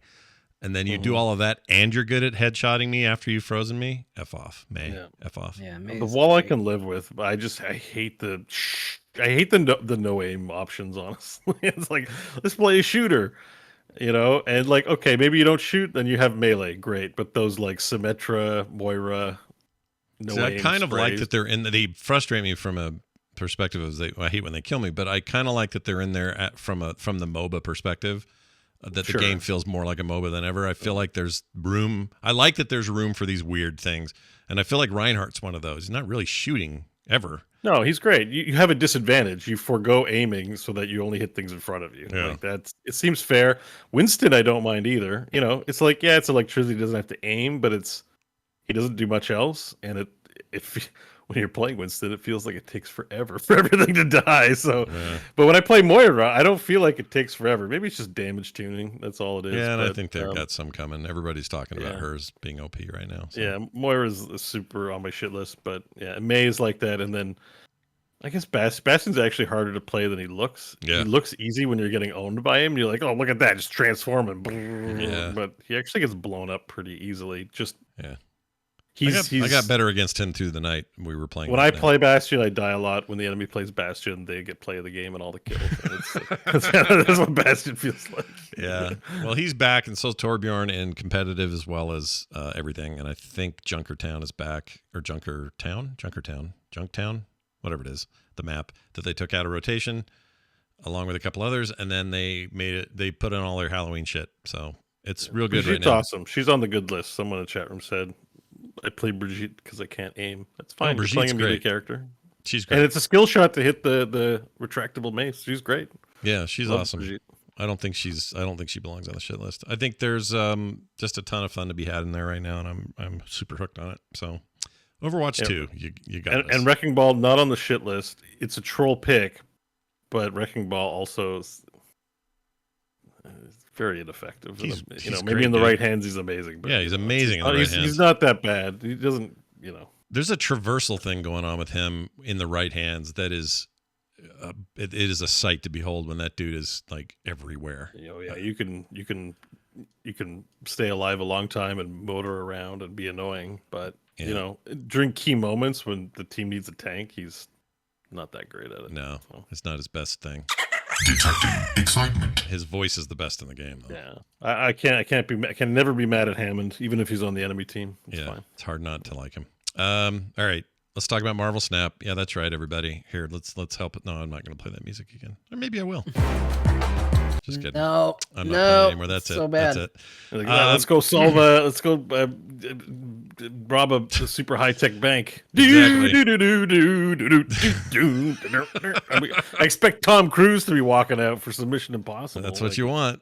Yep, exactly. It's not Marvel music. So you guys, I'm playing very casually. I'm not feeling rushed at all. I'm playing a game here or there, then I'm not, and then I'm coming back to it, and I'm just sort of, I'm not going crazy.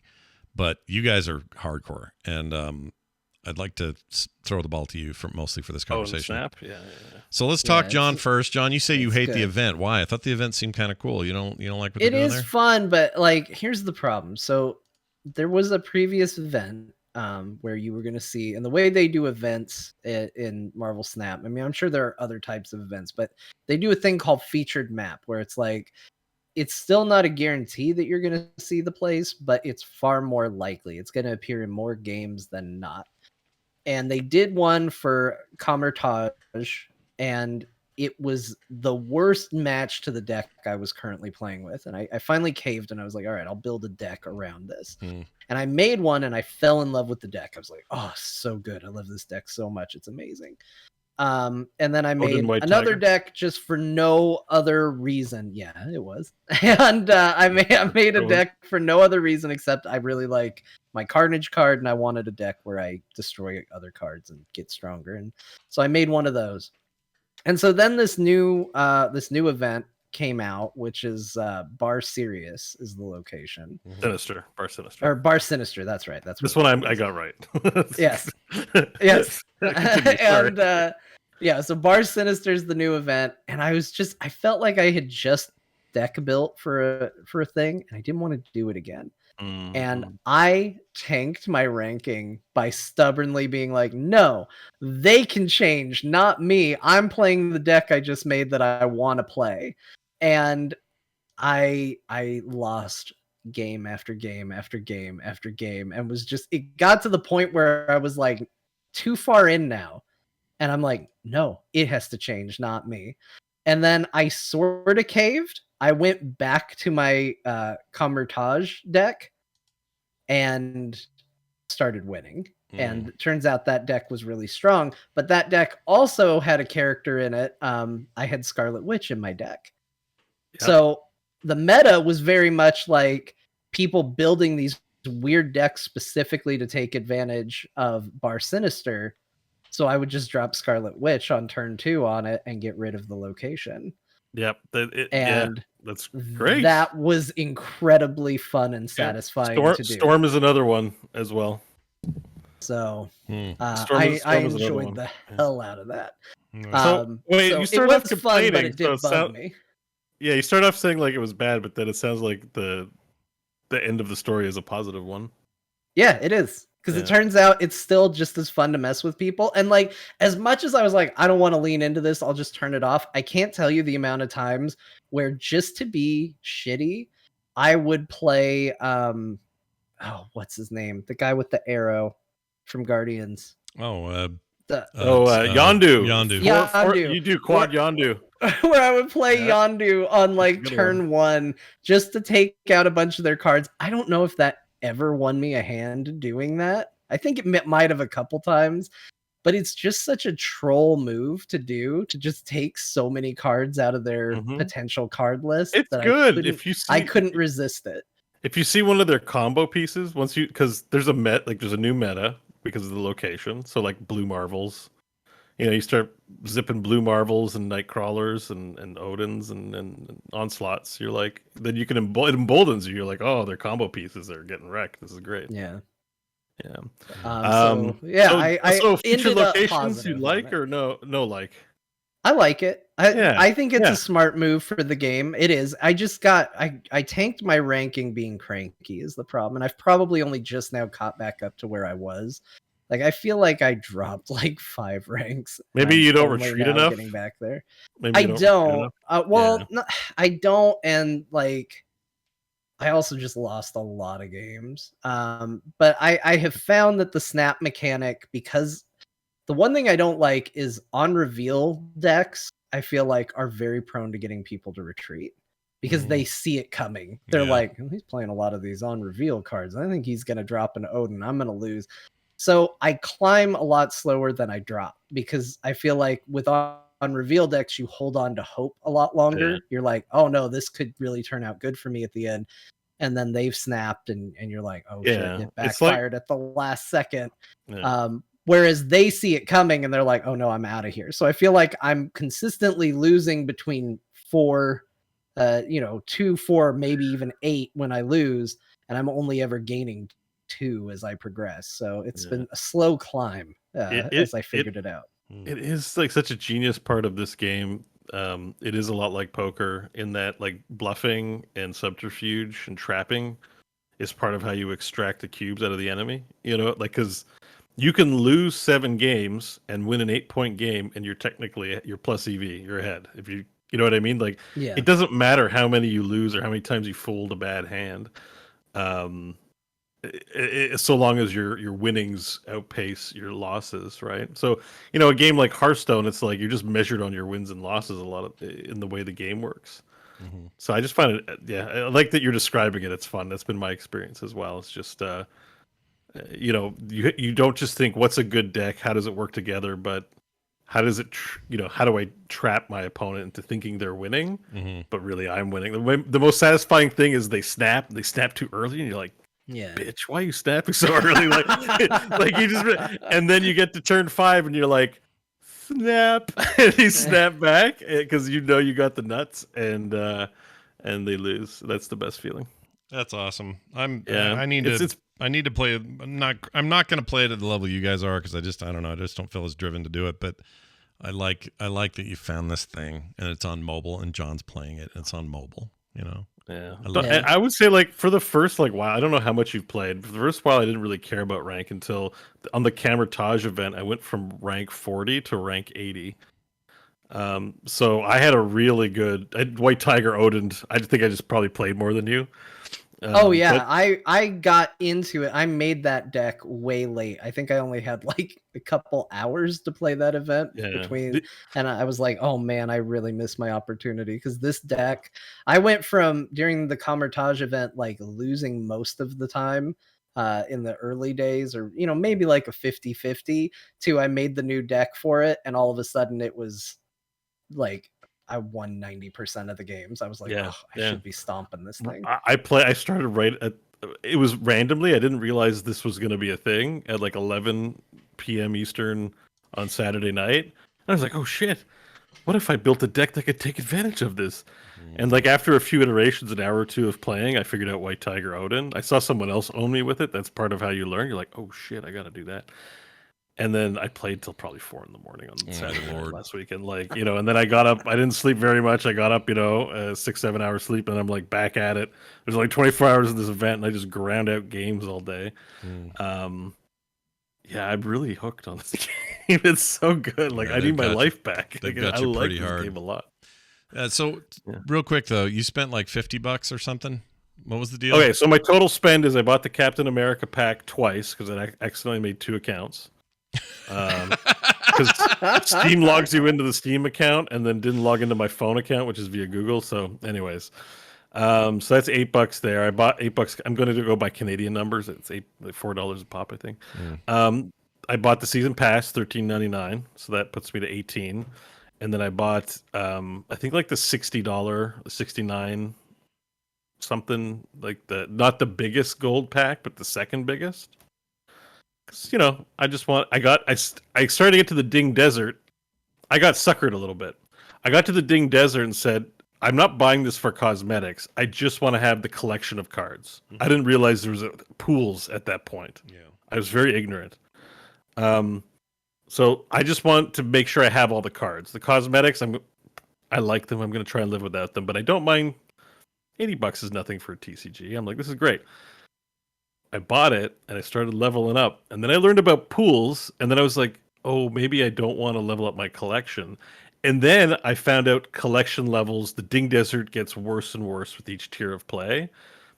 So in pool 1, it's like every level you get some card. I don't care about the other rewards. It's like every 2 levels you get a card, then every 4 levels. That's doable.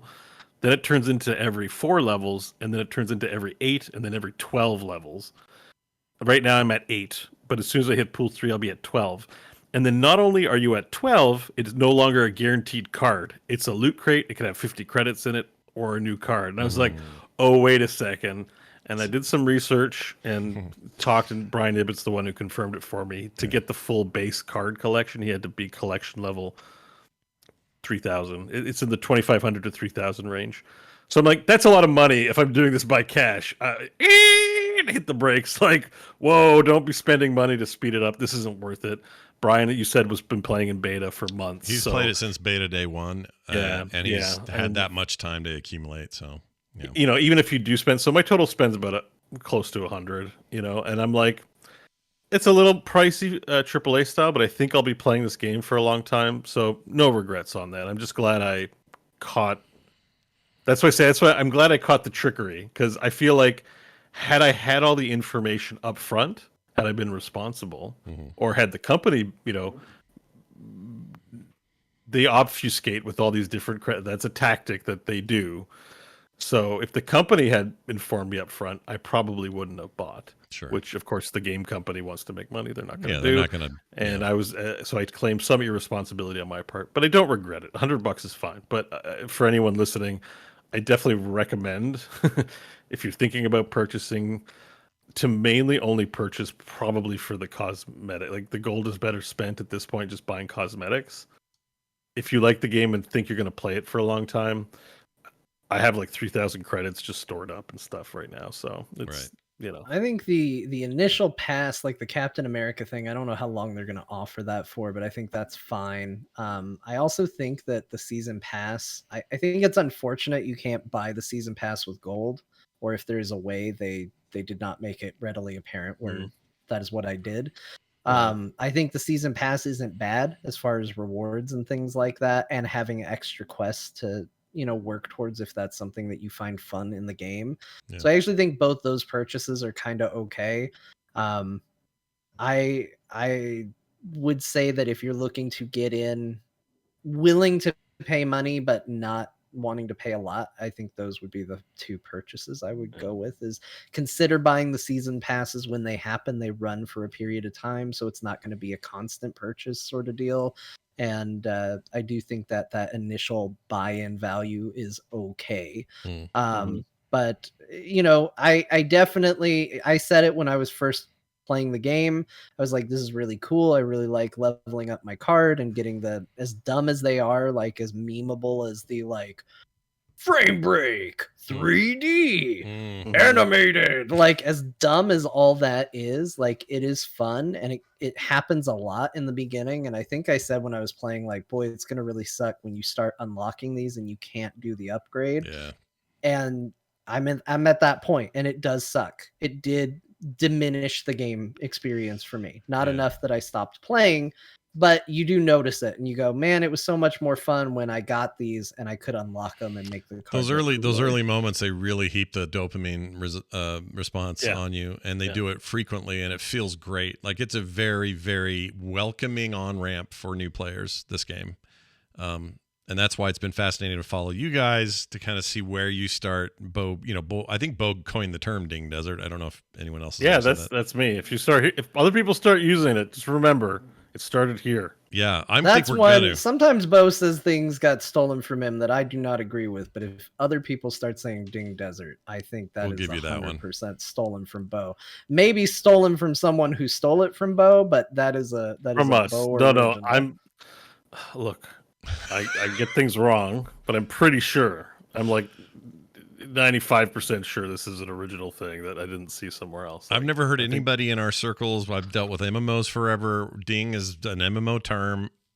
I don't think I've ever heard it. I know I have never Ding heard Desert, it until you because said it. dinging's fun, right? Level Yeah. 1, level 2, level 3, and then you're playing Wrath of the Lich King, and you're trying to get to level 114, and it takes like years, comparatively. It's Yeah, like, oh I've my never God. heard anyone say it, but you get full credit, I think. You're looking for that oasis, in the Which is desert. impressive, by the way, because the internet is hard in this regard. You're not, you don't get credit, or it's hard to find anything new. I think Bo coined something new. If someone takes it, we're going after him. I think the internet is doing itself. You get your lawyers. I think the internet is doing itself a disservice for not, giving us more listenership. They're really missing out. We need to give the gift of ourselves to more people on the internet. I agree. I think they would find good things to enrich their lives in the gaming space. Well, we got a bit of a gift from Tentacle Time Eternal is his name. He sent me something. Time Eternal. He thought, all this. I've been teasing you guys about the music and how much you hate the music and everything. He thinks he knows its true purpose in life, and I'm going to play what he sent us. Okay, so enjoy this.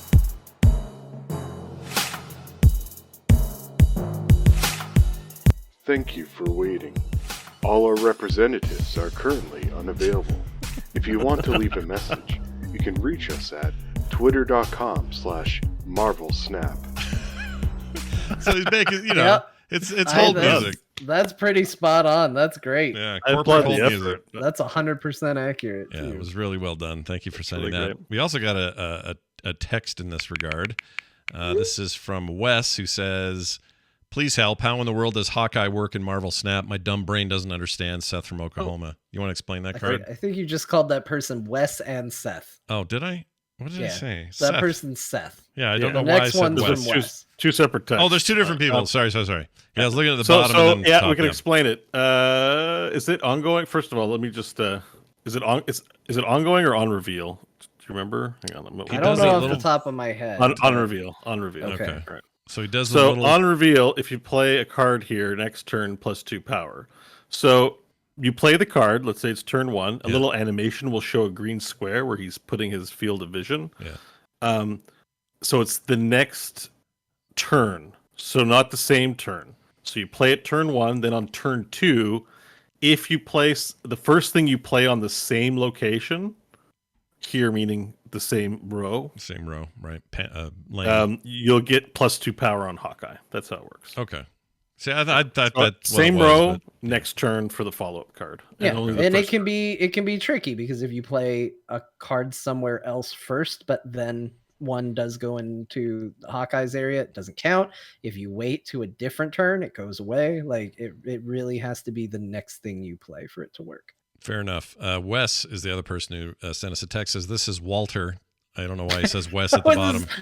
Wes has been a lot of people today. I think there are 3 text messages. No, Yeah, there's only I- only 2. Or there's only There's there's 3. only 2. You didn't separate them because one of them. This is too long for a text message. No, I Yeah. promise you this next one, this bottom one is one single text message. I'm reading it. I don't think so. Maybe? No, One's about Snap. The other one's about Bayonetta. Oh, I effed up then. Yeah, it's Yeah. 2 separate Okay, texts. well, Good here's news is what we you know got. exactly who they are. We got texts from Seth, Walter, and Wes. This Yeah. is also not Wes, but That's- Wes, we're getting to you, We're man. getting to you, It's dude. gonna be you eventually. The problem is this is still new and I'm trying to work it out. But anyway, this is Walter. All right, no Wes here for a second. I gotta say, Marvel Snap Love is the great best. because this is Marvel Snap related. Is the reason I put it in here. Is great. However, I can't stop wanting to play it at 2:30 a.m. and I've got to be up by 7 for work. But I just want to keep playing. Thanks for mentioning this on the show. I mean, I think Bo can relate, right? Only That's what you said. 2:30 a.m. Casual. You Oh, dirty, filthy jeez. casual. Very nice. No, it's bad. It's bad. It's not healthy. My Fitbit's telling me like, dude, get some sleep. So Yeah. I get So, extra- not to turn this into a 20-minute conversation, but my go-to laying in bed game had been Solitaire. And Really? it was very effective at making me tired and want to go to bed. On your Yeah, phone. That's a good strategy. Marvel Snap does not do this. And I've tried to use it interchangeably. I tried to do it where I could go, all right, well, I'll play Marvel Snap. And what I found is Marvel Snap pumps me up. And there's no sleep immediately to follow if I play it. So it is not a before bed. Well, mine is Brotato, which I'll talk again about here in a minute. But Brotato keeps me up way too late. That game's amazing. Oh yeah, we can move on from the game because I think I could spend an hour. We could just do a whole Marvel Snap. Yeah, just do an entire show on Marvel. But I did want to say on the location subject, that was my favorite discovery. Like playing enough Hearthstone and ranked, the meta is just the same for months on end. It's refreshing. I'm actually looking forward to Sunday. I'm like, I can't wait till Sunday, and I find out what the featured location is and start being creative about the deck I'm building and race to find the edge. Because this go around with Bar Sinister, I've been a little frustrated. I'm playing the stupid combo deck that everyone and their mothers figured out, and I have no edge in my matches. So I've just been hovering at the same. I've vacillated between 80 and 90 for like 2 days, and I'm like, okay, it hasn't worked out all that well for me, so I'm ready for the next one. But I like it. It's a draw for me to come back and solve a new puzzle, like Wordle. Sure. So I get it. Yeah, I dig it. It's a good game. And the betting mechanic is just genius. Yeah. Again, you can lose 7 games but still come out ahead. It just changes the notion of what like ranked means. Where like if you take 3 losses, that's 3 wins you have to win in a normal TCG. So I like this. It feels like poker players help make this. That's what it feels like. It's poker. It's literally like the skills you learn playing poker. You learn here. Like having discipline to fold. I call it folding when I retreat. Sure. But having discipline to fold, having this, bluffing a bit. I'm sure I've been bluffed off of my janky deck because of, they see Yondu shows, quad Yondu, they show my cards gone. I'm like, okay, I'm not going to bother. Yeah. So I like that aspect. But it's an actually meaningful mechanic to retreat. I yeah, like that. Yeah, and you get rewards for climbing up the rank ladder. So there's something, I'm trying to get this 500 gold. That's a lot. It's a free card, almost. So there's incentive there to do that. It's just, it's good. It's really good. One more thing I wanted to shout out as being awesome is when you fold or when you retreat, I like that it's a positive screen and not a red negative screen. Like it doesn't say like, oh, loser, you ran away, or you folded. It goes like escaped, and I'm just like, yeah, I'm smart. Like the sound, it's the victory. It makes me feel smart when I escape. It's like, yeah, buddy, you did it. I'm like, I think more games like Poker Stars should have this, where it's like, yeah, you folded, smart decision. You laid down the second best hand, and we know it was hard, but here's some music to make you feel good. Escaped. Yeah. So there's some psychology going on. It's all positive reinforcement. Yeah, that's a good that's an example of good positive reinforcement. They should do that in Overwatch when you decide not to be toxic. It should be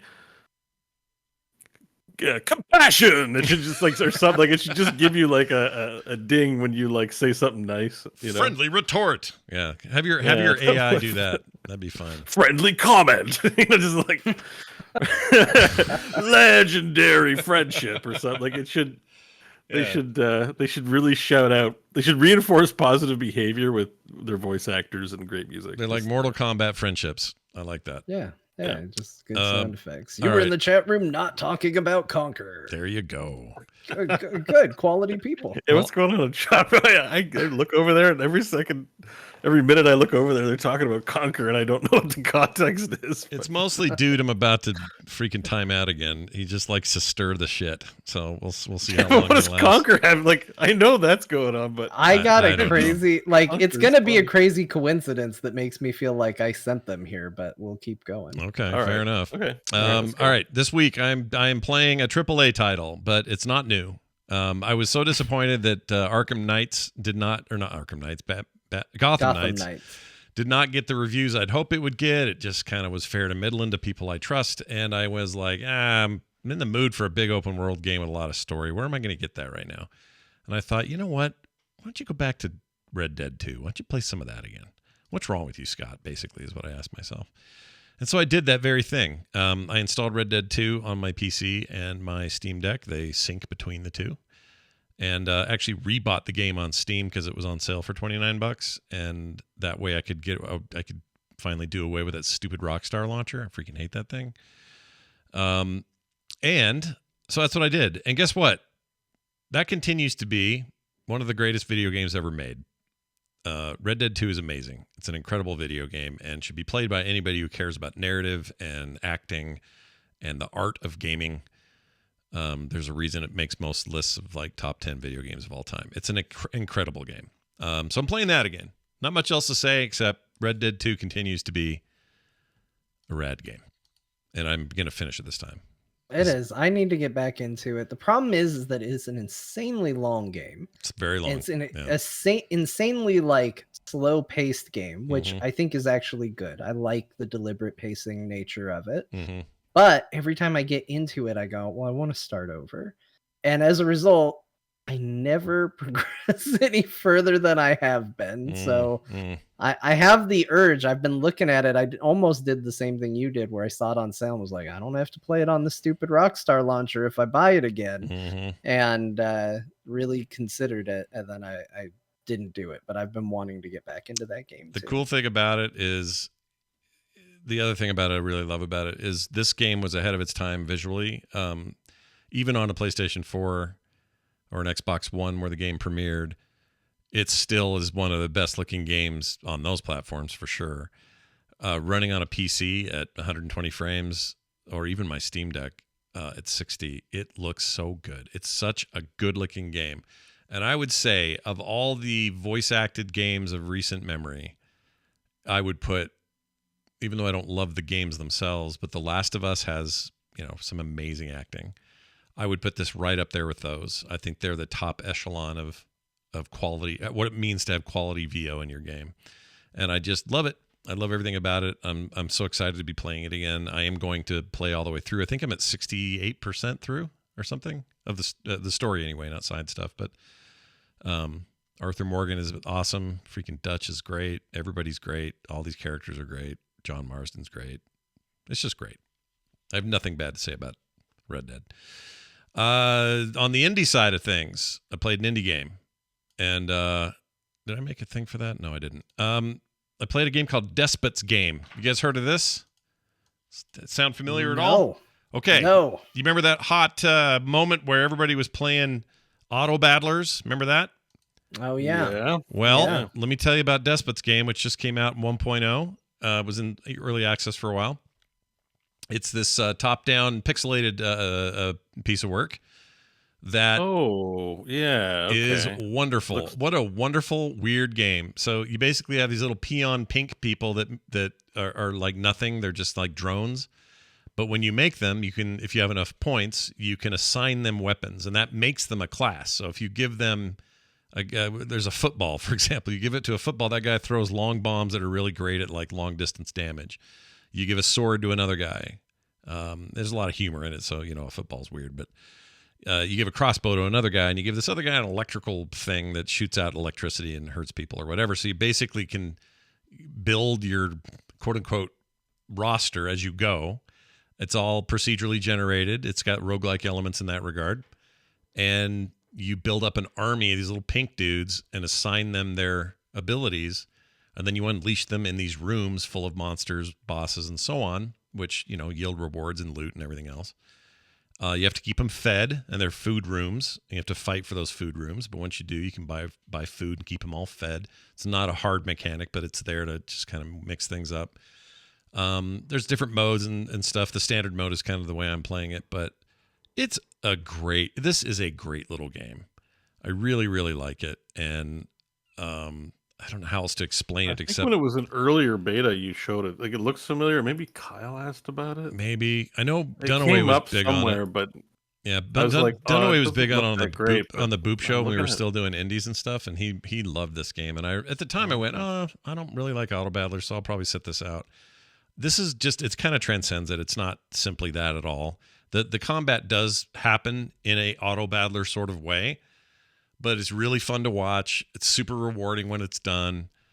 And you're not just, keep doing the same thing on the same board over and over like most auto You're making battlers. strategic decisions. Yes. And you're re-rolling for loot if you want to, and you're trying to balance like, well, should I make more pink guys and then load them up, or should I save my money / points for 2 rooms from now where I'm probably going to really need those guys, and when they die, do I want to take this relic that resurrects half of them when I enter a new room, or should I take the one that heals everybody when they're done? Like there's all these like choices in that regard. There's like a talent tree. They call them mutations. Oh, there they are right there. That you can work yourself through, and as the better you do, the more cool stuff you take back with you, so your next run will have more possibilities. It's cool. And speaking of a game with rad music, this game's got the coolest music. Here, listen to this. I'll just play some. Listen to that. It bangs. And it changes up all the time. So I'm digging it. This is good. Yeah, this could be a Marvel Snap as an improvement. Yep. Yeah, definitely. Slay the Spire mixed with teamfight tactics isn't a bad way of putting it. There's no cards per se, but there is something about that that's familiar. This game looks awesome. Yeah, it's cool, you guys. I think this game looks great. It's really cool. I want to say it's still on sale for its 1.0 launch at like, I don't know, $12 or something. Totally worth getting. And it surprisingly plays really well on the Steam Deck. I didn't expect the controls to work very well, but they do. It's great on PC. It's just a neat little game. And I hope... Oh, and the quests are so much fun. You'll find rooms with quests, and the quests have story. The camera zooms in a little, and it's all very simple and funny, but I don't know. There's a real edge to it. You know how games have a certain vision, and sometimes they just nail the whole package of the vision, whatever the vision is. That feels like this, and it's great. Highly recommend it. Yeah. Damn it, Scott. I know. I really want this game now. I knew you guys would like it because it's just. I just bought it. You'll not be unhappy, dude. I promise. No. It looks amazing. Like I saw an earlier thing of this, I was like, I don't know, but now that I see the full trailer, the full gameplay, and it's neat. Backing it. It looks fun. That's my jam. I really like it. And then a small mention. I played a bunch more Brotato, which is a survivor or a vampire survivor like, and it's I just love that game. I love how it feels. I didn't realize you could unlock manual aiming in it. You can have it auto shoot the way that Vampire does. That's the default, and that's fine. But if you're good enough to use the other stick to aim and be strategic about it, I'm getting way further because I can kind of choose where I want to do my heavy fire and that kind of stuff. That game's great. I freaking love it. Brotato is also cheap and also overwhelmingly positive reviews, so worth checking out. And that's only like $3. So Brotato. John, what else do you got this week? You got a few other things listed here. What do you got going? Yeah, I played a lot of stuff. Most of it's going to go pretty quick because I didn't invest a ton of time into much of it, with a couple of exceptions, but still playing a lot of Fortnite. It's very popular in my household at the moment, so it's a good multiplayer experience with the kids or with my wife, and it's a lot of fun to play with them. I am just going to say that I love the ridiculousness of it. We talked about that a little while back on Core, was like, is it too much? And it is a lot, but something about getting a win yesterday, sniping Darth Vader through the car he was trying to run me over with, made me go, you know what? I like this ridiculousness. I like it a lot. Yeah. Plus family games, man. We talked about it last week, but I love that you get to play this with everybody. That's rad. That's super cool. Yeah. It's nice to have something that everybody plays, and a good way to unwind a bit. It's not a smart game. It's just a game you get in, you play, you go, all right, are we going to try to win? Or are we going to try and do dumb quests? And half the time we do dumb quests, we win. So, you get in and you screw around and you just have a lot of fun with it. So still doing a lot of that. You shot Darth Vader in a really great match where you won the whole game. And I have a question, because I understand he was Darth Vader in that vehicle, but what were you? You look like a pajama bunny or something. What the frick was that? Yeah, I bought a skin because I think it's important to look stupid in a game like this. And I'm basically a big goopy guy. Like, I think he's supposed to be like, what are those things they like a mollusk or whatever? They're like, they have a shell and they got like the little goopy strands. I don't know what they are. I know what you mean. Yeah. What's that called? I don't know what they are, but anyway, that's what he is. He looks like a giant blue glob. He's got a really dumb face, and I love him as a result. Like all the dancing and stuff in Fortnite, it's memey, it's fun, but if you're doing it on a character that looks absolutely stupid to boot, like it's extra good. Like I'll go through and I'll look at the store items because why not? And I look at half the stuff and I'm like, this is dumb.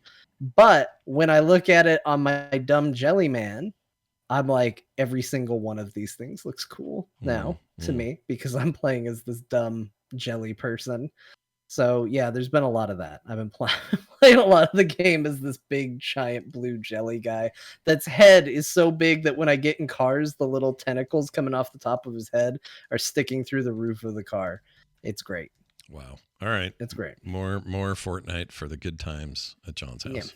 Yeah. Been playing more Final Fantasy X. Not much more to say about that, except that game continues to be like easily the best combat I've played in a Final Fantasy. I love the battle system in 10 so much. It's turn-based like most Final Fantasies are, but the cool thing is that even though it has a limit on 3 people up front in your party, you can tag them in and out for no penalty. Like usually you would think that a system like that would have some sort of penalty. You're going to go later in the turn order, or, you know, there's going to be weird XP divides or something like that. This game actually actively encourages you to use your entire team when you play. And something about that has made it so much more fun than any other Final Fantasy battle system that I've played, especially because so often they have to come up with stupid reasons why the whole party isn't with you anyway. It's like you've got 7 people standing around and they're like, okay, the 3 of us go, the rest of you go do something. It's like, don't you think it's weird that it's always just the 3 of you that want to go do things together? Like it's odd. Yeah. I love that combat system so much, and it's definitely carrying the game because while the story is good, the voice acting is rough. Pretty rough. Yeah. And I want to be clear. The people who did the voices for this game are talented voice actors who have done some amazing things that I have loved, that they have been phenomenal in. But we are in the early days. Who's that character you hate the voice of in there? Tidus. Tidus? Yeah. How do you spell that? T-I-D? Tidus. Okay. Just do Tidus laughing scene. Yeah, Just do that. It's a classic. I got to this anyway this week, so it's technically appropriate. All right, here you go. He sounds like he's right up on the mic. Whoops. No matter what. This thing's I got to crank it up a little. Hold on. Okay, here we go. Let's play this thing. All right, enjoy.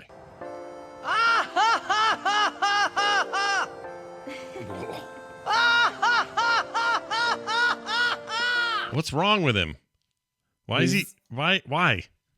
So here's the thing. This scene is actually a pretty emotional scene, and I made fun of it in the chat because it's what you do, and I had people saying like, you know, it's actually a touching scene, and it kind of is, because the idea is like sometimes you have to force through, like you don't feel like smiling, but for the benefit of those around you, you do it anyway, and he's laughing to kind of deal with a whole lot of stuff that's been dumped on him. Sure. So the idea that he's laughing so forced and so obnoxiously is a testament to how that is exactly not how he's feeling in that moment. Okay. That he's actually feeling extremely low and lost and upset. It's actually a touching scene, but it doesn't change the fact that it is cringy sounding really badly.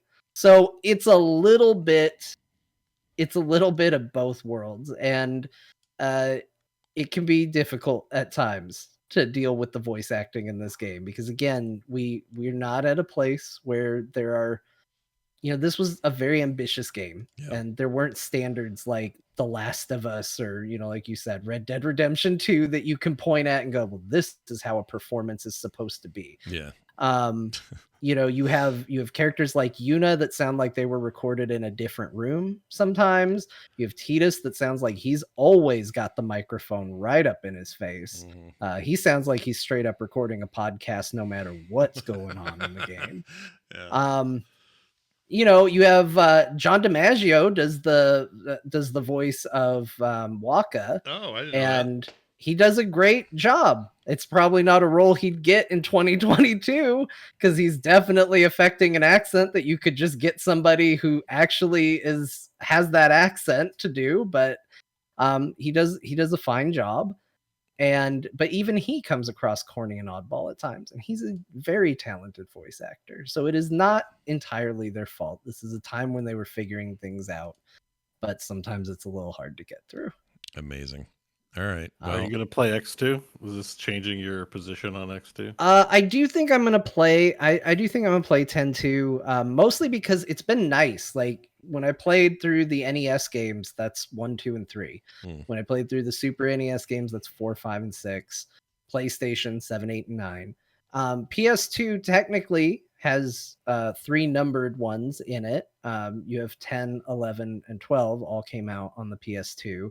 But I'm not going to play 11 because it's the MMO, and I'm not going to go back and play that old-ass MMO. I did play it a little bit at the time. I don't need to do it again.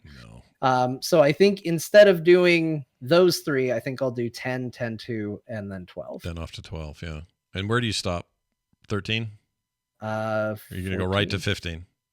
You know what? I actually will play 15. Yeah, I want to. I want to watch that stream. I don't know if it'll be out. I don't remember when it's coming out. Who knows when I'll be Well, there. no, 15's out. You mean 16. So you're 16, about. yes. Yeah. Are you going to play 15? I want to play 15. I want to do something with 14. I just don't know what to do. Like, here, I'm going to play this for 500 hours. Oh yeah, 14. Watch me play through the MSQ for the third time. Get my real genuine reactions of my third time seeing all of this. Yeah, I'm not thinking straight. But yeah, 15. I want to see you do bro car 15. That's the only Final Fantasy I have 0 playtime in. Yeah. So that will be 100% new. I'm still trying to figure out how much a 10 I saw. And I'm like, I knew I had gotten to that laughing scene, but I think we're getting close to as far as I made it. But 15 I've played 0 of, so that is going to be a 100% new experience. That's weird. That means I played more 15 than you have, because I have played a little 15. Not a lot, but probably an hour, 2 hours. Yeah. I got through the intro stuff in that game.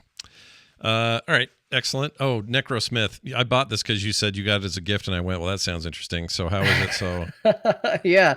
Once again, Dead Center, thank you for gifting it. I definitely want to spend more time with it. It was not what I expected. Like, it kind of comes across like a real-time strategy game, sort of like what you were talking about with Despots game, where you kind of construct your units, and based on what you put down kind of defines the unit that you build.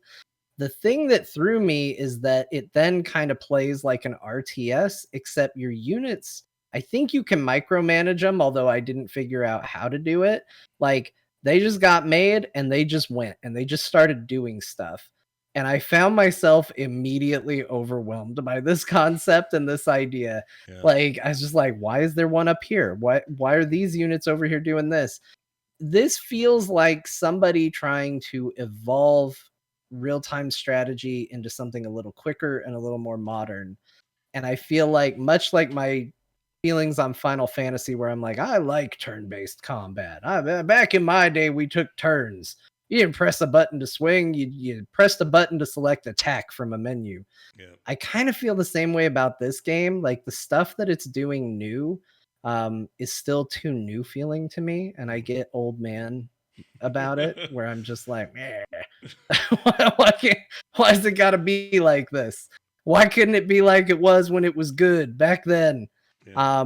But I do like the art. I like what they're going with. I like the idea that you can create your units and kind of construct some unique qualities to them, and the mix match of body parts is an interesting concept. I want to spend more time with it, but the thing that just kept me from doing that was, again, it does do a lot of things new, and I think I sat down and was like, oh, it's like an RTS, and then it was very much not like an RTS, and then I was put off by it. Interesting. It does strike me as I love the look of it. Like, I really like the look of it.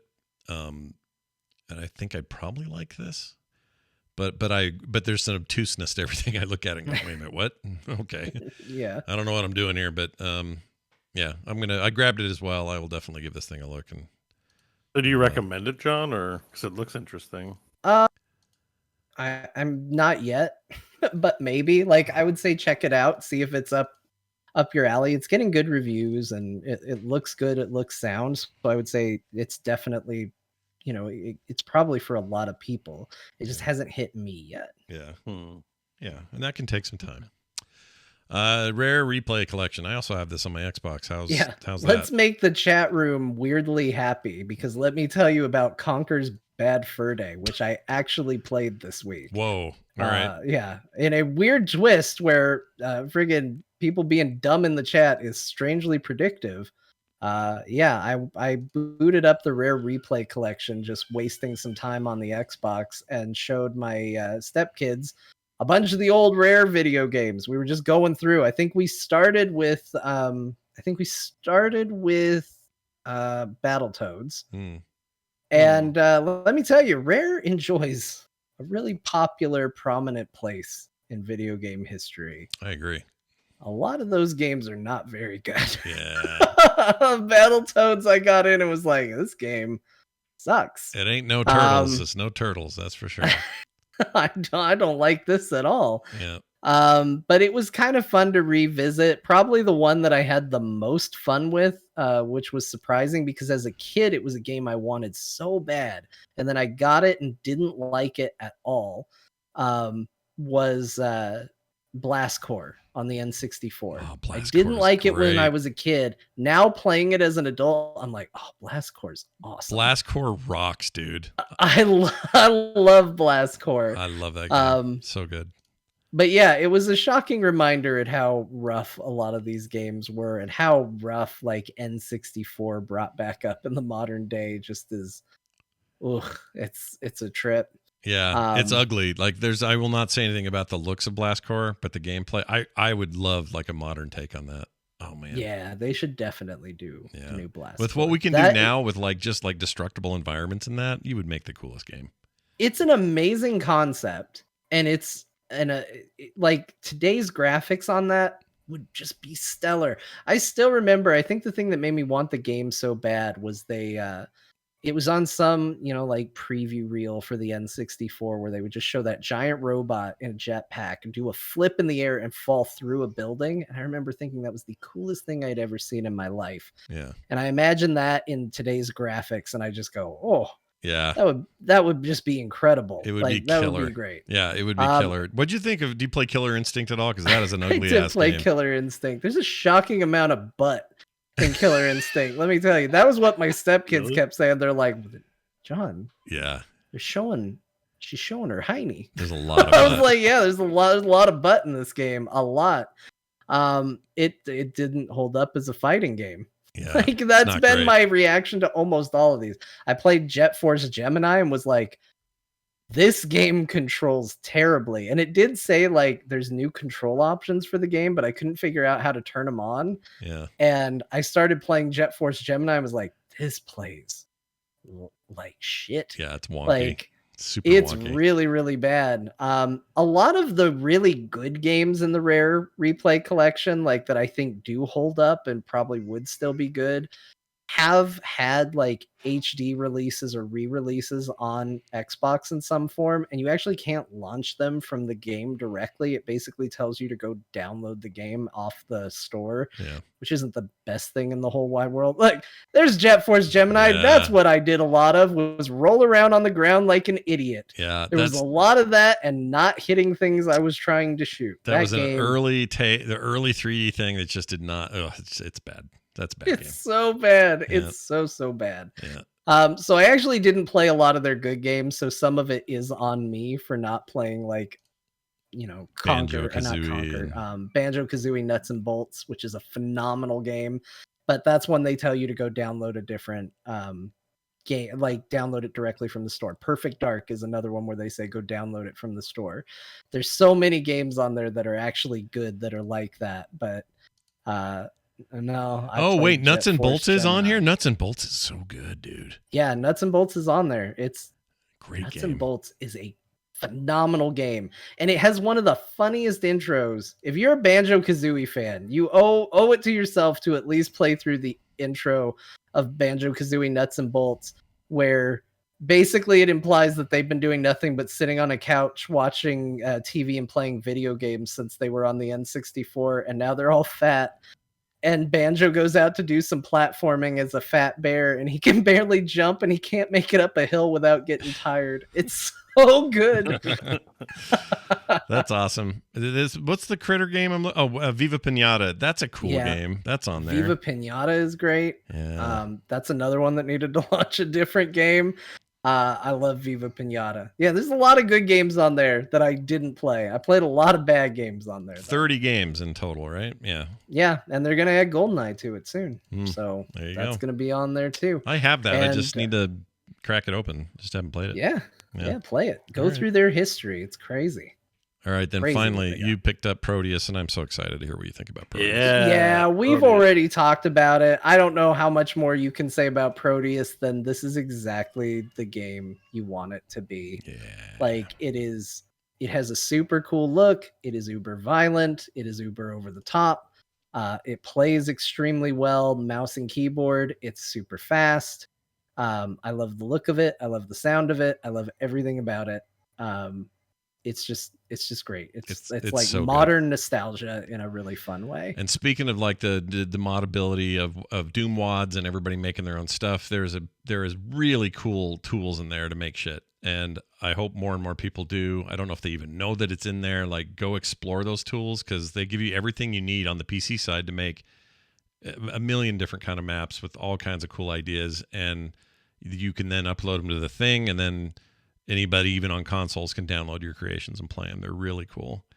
I do like that after like every level, they're like, "What'd you think of the map?" Like, it's one part annoying, but it's also kind of endearing to have, like, after every level, they're like, "What'd you think of that one?" It makes you stop and think, and you're like, "What did I think of that level?" Well, they gave me a new weapon, and they gave me lots of enemies to shoot with it. So good. It was it's good. And I would really caution people not to discount this as, oh, this is just Doom. That's not what this is. This is a love letter to Doom and Quake at the same time somehow, and then kind of its own thing altogether. It's just rad. It's a rad game. And I can't stress, like, you get a little bit of it when you're showing footage like you are, just how good this game looks. It's hard to explain why it looks so good, because it's definitely designed to look old school, but like once you're in it, you're just like, oh, this game looks amazing. And it's insanely gory, which is exactly what you want it to be. Oh yeah. And the guns feel good. All of it just feels good. Prodeus is an awesome damn game. It really is. It does some tricks, like it's actually a 3D, it's more Quake than Doom, but it gives you the impression that everything's made of pixels, and a lot of things are. But like these guns, these are 3D guns that were then turned into raster pixelated images, and then their animations are kept in the game. It's hard to explain, but they just do shit that feels old and new at the same time, and it's the most unusual combination. Just really nailed it. I hope this game, but this game's on my top things of this year. I really love it. So good. All right, awesome, well done. Yeah, Bo. We already talked about your games. Anything we missed? No, I think we covered them already. Like, have so many games on my to-do list, like, or just in my interest sphere, and all I can do is Marvel Snap and Overwatch. So I understand. I don't imagine it'll last forever, but including just buying shit while we were on the call now. So Despots game. I really want to know what you think of Despots game. Like, I'll tell you all the games I bought and haven't played. Okay. Do it. The list is quite long. If I can get. Let's hear it. Fallout 4 VR. I picked it up. It was on sale for like dirt cheap. Nice. Like $5 to $10 cheap. Like ridiculous. Hang on. Let me go to my account history, because there's probably a lot of them. Hang on. What did I pick up? Because you have a big wish list. You see them on sale, and you're like, oh, scoop it up, right? Sure. Let's see. I picked up. So we may talk about the future. The Last Campfire by Hello Games. Yeah, that was on super sale. Great game. I picked up Kingdom Come Deliverance Edition. Oh, that's pretty good, actually. It's a bigger... no, that's the Skyrim like, except no fantasy, low magic, like just medieval, actual European history knights adventure game. I kind of like super that sale. Game. Yeah, been interested in it forever. So yeah, that picked that up. I picked up Walking Dead for VR. I picked up Despots game today. Here's what I picked up today. Oh no, just today. Despots game because I found some sales. Yeah. And then I saw Star Renegades is on sale. And I'm like, oh, let me scoop that up. I love that game. Timberborn, not on super sale, but I've been meaning to play that game for a while. Pick that up. Yeah. And then, just because I checked out the VR section, I also bought Doom VR. It was like $5, just the old Doom VR experience. I'm like, for $5, I'll check this out. Yeah, I want to see that. And Super Hot VR is on sale for $10. And I'm like, Oh, let me yeah. get that too. Yeah. And I'm like, Bo, save your money. Jesus freaking Christ. I'm like, all you're doing is playing these two games. What do you need? I'm like, well, I want them for, they're on sale. They're on sale now. They're on sale. Yeah. So I'm like, yeah, this is the life of a gamer right now, and so many pleasures, and so Yep. so little time. Like I really need, yeah. Well, whatever. You're picking them up now, so you'll have them when you want them. It's fine. The VR stuff I don't mind because even if I play a little bit, it's $5 for an afternoon of checking stuff out. Like that's okay. It's not ridiculous. Oh my God, Dice Legacy's on sale too. I saw that it's cheap too. It's like $3 or something. $8. $8. Oh, it's a little lower. Well, yeah, but I think it's like. It's got mixed reviews. Okay, stay away. I'll just stay away. Yeah, that one I guess is an RNG fest, and people don't like that, but I don't know. Yeah, I guess I don't know. Well, I mean, dice game. It's a dice game, right? But yeah, I didn't read the comments. But that's what I mean. Stuff goes on sale, and you're like, and I bought one thing, and then I ended up walking out of the store with 5 different things. I was like, God damn. You're like my wife at Costco. You're basically my Costco wife. But that's the wish list. I sort my wish list by discount, and I scroll through it. And I'm like, oh shit. Like I look at anything 50 and over and start like even Dark Side Detectives $4 right now. I'm like, Ooh, that game's so good. Dark Side Detectives is an amazing little series. Only 2 of Yeah, them. I was looking at that. I was like, I should get. They're that. wonderful adventure games. Wonderful little games, and they're the not. Steam, oh, man. they're funny. Oh, they're so funny. Those are. I can't wait to see what they do next because they got the chops for that adventure stuff. It's very good. All right. Well, there you have it. We're going to play a mashup. Guess who won this week's voting? John did. Ooh. John did. I did. It was me. It was my time. The phrase, my guess. The phrase is, "I'm a lover, not a FICA." Yep. Like FICA, like FICA, insured banking or whatever.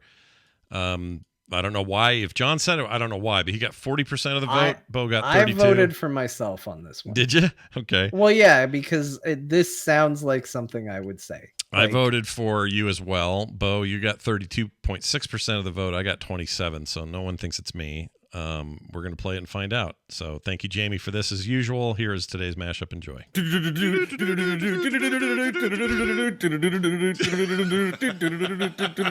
The start scream gave me a boner.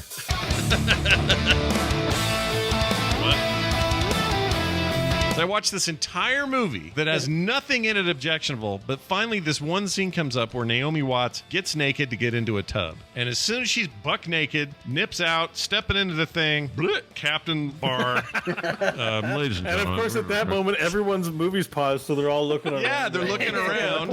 And they see me. What's going on? I look like Joe Perv in the 15th row. It was terrible. I have the most boring body count in the history of the world. We'd like to hear how boring it is. Probably close. 1. Really 1, eh? Yeah, I'm married to her. Don't feel so bad. I'm not that far behind you. I think mine's 3. I'm sure John's is like 200. That's just this year. That's right. Oh, wait, no, he's married. Yeah. It's just Final Fantasy. Yeah, that's how it works. I like that you guys think I got that much action over the course of my life. It really means a lot to me. It's a long story why, but she ended up with a little cock-a-shih-tzu-poo dog type. I don't know what the little I hate thing. when a cock-a-shih-tzu-poo, but it happens. It does happen. When you least expect it, that cock is going to shih-tzu-poo. Anyway, I'm sure other people had worse because you could watch all sorts of movies. Did anyone look at you and go, No, but the old guy next to me scooched away a little bit. Scooched away? Yeah, he No, scooched. be like you don't want to see boobies on an airplane. Shut up. Him and his wife. Guy's like 48 and runs like an accounting service or something and doesn't want anything to do with us. Guys, I got 7 kids and I work at a Denny's. Don't write to me. You have a ballpark, or are you not going to say? 2/3 or 4, depending on how you define it all. Oh, all right. There's some details So in there. you're the champ. Yeah, no, you are the it's champ. over 3. You beat me, so you finished the most women. You finished the most women. God. Wait, I'm confused. Wow, this conversation is going really, really off the rails. That won't get us in trouble. To say you completed the most women and finished the most games. Yeah, and also you don't want to put 2 years of a gap between the women. Or no, it's just starting in. What advice Boy. is this? What a progressive podcast we've become. I know that I had at least 3 of those shirts, and 2 of them eventually had to get thrown out simply because you could see straight through the shirt. So you're out nippling in those shirts, and eventually your mom's like, "Oh no, this had been after that." You weren't answering to your mom at that point, I don't think. I might have been, Like, because John, I was living at home. I can see your areola again through your Prime shirt. Time to put that away. And by the way, Naomi Watts is like mid to late 50s or something. She looks incredible. I don't know how she's taking care of herself. Nothing wrong with 50-year-old movies. One of you is Pikachu with a ding dong, and the other one's freaking, I don't know. This a is why plant. Metaverse Doesn't sucks. always have to be Pikachu. It doesn't have to be. But it could be. It sure could That's be. the thing. It could happen. I mean, it could be. What do they call those? Like give me the name of a plant. You could be a ficus. You know, Okay, whatever. a ficus, Oh, sure. is a fica a plant? I Yeah. don't know, ficus. I'm a lover, not a fica. Yes, you could be a ficus in the ERP. It's God did it! Isn't it Fika a score, by the way? Like your Fika score, not a plant? The fica score, fica. I don't actually. I thought it- Ficus is a plant. Ficus. Ficus. So Fika is your Fika score, right? Fika? Yeah, I think that's a credit. Hold on. Here it is. So just to make that Fico score. FICO score. No, it's the Federal Insurance Contributions Act. Here's what it is. Yeah, but if it's a lady in Mexico, it's FICO. It says in the And United FICA States. is U.S. federal payroll tax. It stands for Federal Insurance Contributions Act. Yes, that's the one. So it wasn't a plant, and the entire conversation Never. was steeped in ignorance. There's never a plant. It's like the plant called the FICA plant. And you're like, yeah. I'm really disappointed in love the it. I'm a voters, I feel though. like Bo just reviewed our podcast. Entire conversation steeped in ignorance. Yeah, well, I mean, 5 out of 5 stars. it's there. It's there in print. Like it's in black and white. I can't deny it. I just think it's annoying that they voted me so badly here. Horrible voting, people at home. Terrible. Well, my rationale was I think the only one who knows what a FICA is John. And as it turns out, I think he's the only one that didn't double down in Ignoranceville and be like, act Right. like we knew what a FICA No, I was. just stayed quiet. I just let you guys dig whatever hole you wanted to dig. Well, we That's dug why I assumed I said it. I was like, well, probably Bo and Scott were talking about this, and the only thing I had to contribute was I'm a lover, not a FICA. Yeah. Well, you. Wait, so you said I'm a lover, not a FICA? No, or I was it- did. No, Scott did. Yeah, it's me. Yeah, it's surprising. It is surprising. It's enlightening. These things I learn things about myself, and they're not good most of the time. No, I don't know. I Yeah. feel like Jamie has a way of doing that. My friend Mike listened, and it was funny though. He was reminding me. He's like, I heard your conversation about body count, and he's like, and he kept reminding me of people I had forgotten that I had should have added to my count. See, I have no one. I forgot no one. It's still just Your fine. friend have a better idea of your count than you. Yeah. Well, because you talk, you're like, oh, so that happened, whatever. It's my good friend, like a bestie. the best bestie known from him all since time. grade 1. I've known him for 30 years. Well, sure. I just think it's weird that he was like, Bo, your count was very off. Let me tell you about Well, your not very life for a off. second." Let's not exaggerate, but yeah, it was off. I love this comment. Terminus in the chat says, "Is the mashup still on?" I'm confused. Yeah, he thinks it's still going. I can understand. I can understand as well. Welcome to John's world. Yeah. It's like, Jamie forgot to put music behind this part. That's weird. Anyway, all right, well done. Yeah. So, I wanted to say, Yeah, that was very funny. Yeah, it I was don't good. remember. I forgot. I had something else I wanted to say. And it I was really forgot good. Again. Well, if you think of it, let me know. That's a good question. Let's do an email real quick here from Stefan. I don't know which one. Probably Stefan. Why don't we call him Wes again? Let's call him Wes one more time. Everybody's Wes today. Talktothecore@gmail.com is where you send these things. And he said this. Hi, Boba Sweat, Mick's cousin, and Scotty Potty. All right, Boba Sweat, jeez. Mick's cousin? Who's Mick's cousin? I don't know. Me. Well, you Mick are, Jagger. but what's the... Oh, Mick's cousin. All right, it's like a Yeah, phonetic. you have to have the last name, and then you get it immediately because so many people go, any relation to me? Mick Jagger. Yeah. But then I'm there's the Scotty first person Potty. that ever thought of me. I think Scotty Potty's just because it rhymes. And I mean, he's Yeah, just you jamming all got over a the. He's a real- wild and chaotic flair. This Stefan. He's a wild card. That's what he is. Yeah. Okay. He says, I dig it. He says this, my 10-year-old son has recently gotten into No Man's Sky, which is great. However, he has the attention span of a goldfish, and I'm watching him play is pure torture. And then he gives us a list of what goes on. Apple doesn't fall far from the tree, buddy. Keep that in mind. He says he needs to make some launch fuel. He goes off to mine some dihydrogen. He sees a cool animal, runs after it, ends up at a factory, finds a quest, goes through a portal into a station, buys a new exosuit upgrade, scraps his ship, buys a new one, and so on, and so on, and so on. I can't handle it. No Man's Sky. I mean, it kind of is. You just described playing No Man's Sky. Yeah, this isn't as bad as when I've taught Nick how to play Mario 64, and he was very little. He just kept running off edges because he thought that was hilarious. He wouldn't play the game. He'd just run off edges and then laugh hysterically. That's more enraging. It's super annoying because you're like, are you going to you want to play actual video games at some point? I wasn't sure he ever would. He does now, but at the time I was like, you got to be kidding me. I don't think this is that different than the game. But he says, I can't handle it. What's the game you cannot stand to watch another person play, and why? Apologies to Bo. You've never mentioned the names. The name kids called you in school, so I had to mix it up on the fly, Stefan. So these are nicknames you guys got called in school. Well, I did. Well, I never got called. I never got called Mick's cousin. I just everybody, and it was never really in school because adults were the ones making the comment. It was always like any relation to Mick. Yeah, how many kids of your age growing up cared about the Rolling Stones? Hardly. I see. For kids, it was always like, so you got moves like Jagger?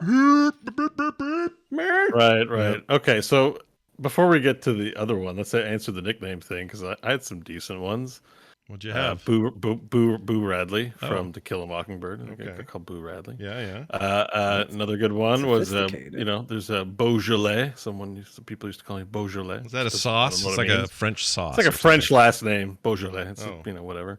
Beauregard. Yeah. Parents call me that. My mom likes to call me Rainbow. See, so this is a Canadian thing. Canadians and are I just contemplated changing my name to Rainbow for a while. I still could. Really? Why not? What's wrong? I told you my policy on names. Yeah, he wants cool names. I'd rather be called Rainbow than Bo. I mean, okay, fair enough. But what I'm saying is none of these try it on the show, Core, with Scott Johnson, John Jagger, and Rainbow Schwartz, and see how it goes down with Rainbow Shorts. I'm fine with it. But look, you're not. What I'm saying is, none of these are mean. These are all nice. Canadians are weird, man. Actually, I should change my Twitch name too to Rainbow Short. Just let's start. Let's go for it. Rainbow's one though on the pleasant side, but I know for the more teasy names, the one that stuck. Unfortunately, I hated it, and that's why it stuck. Was Boner. It's Boner. I feel like every generation has a friend that they called Boner. Yeah. I'm like, I don't want to be like that guy from high school. It's like, we got Bill, Mike, and there's Boner, and I'm like, I don't want to be Boner. That's the equivalent of what's that guy in American Pie? Not Stifler, but like there's that annoying shit break. Yeah, something like that, right? That's what they called him. The one that got the poops.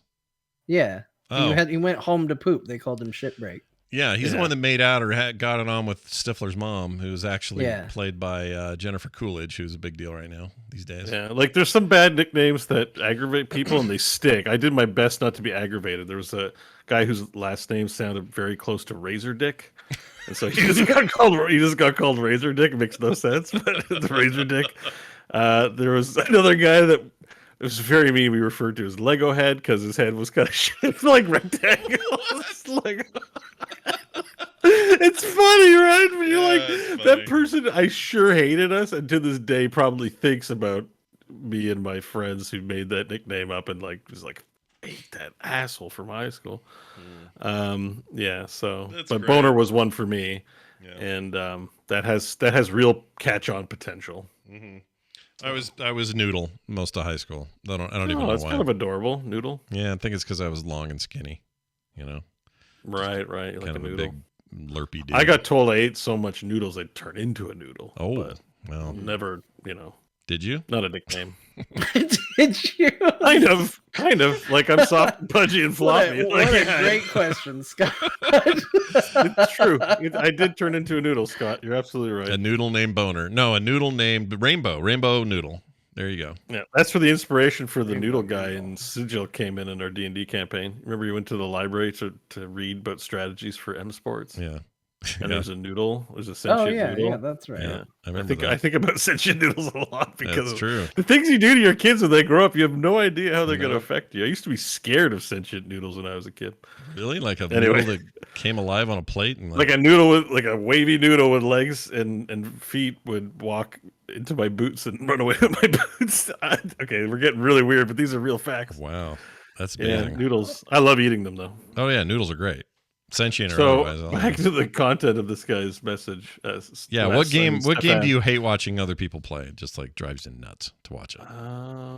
Because we live in a world of watching anybody we want anytime on Twitch. So mean, but whenever I've tried to get somebody who never played video games before to play a video game, like I have this one memory of Gears of War. You know, it was my girlfriend.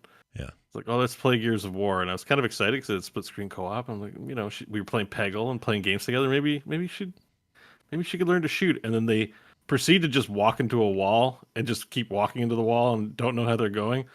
I get unnecessarily aggravated. I have to keep it in because any reaction is just going to be seen as being an asshole. But I'm like, my brain is like, how are you this and that?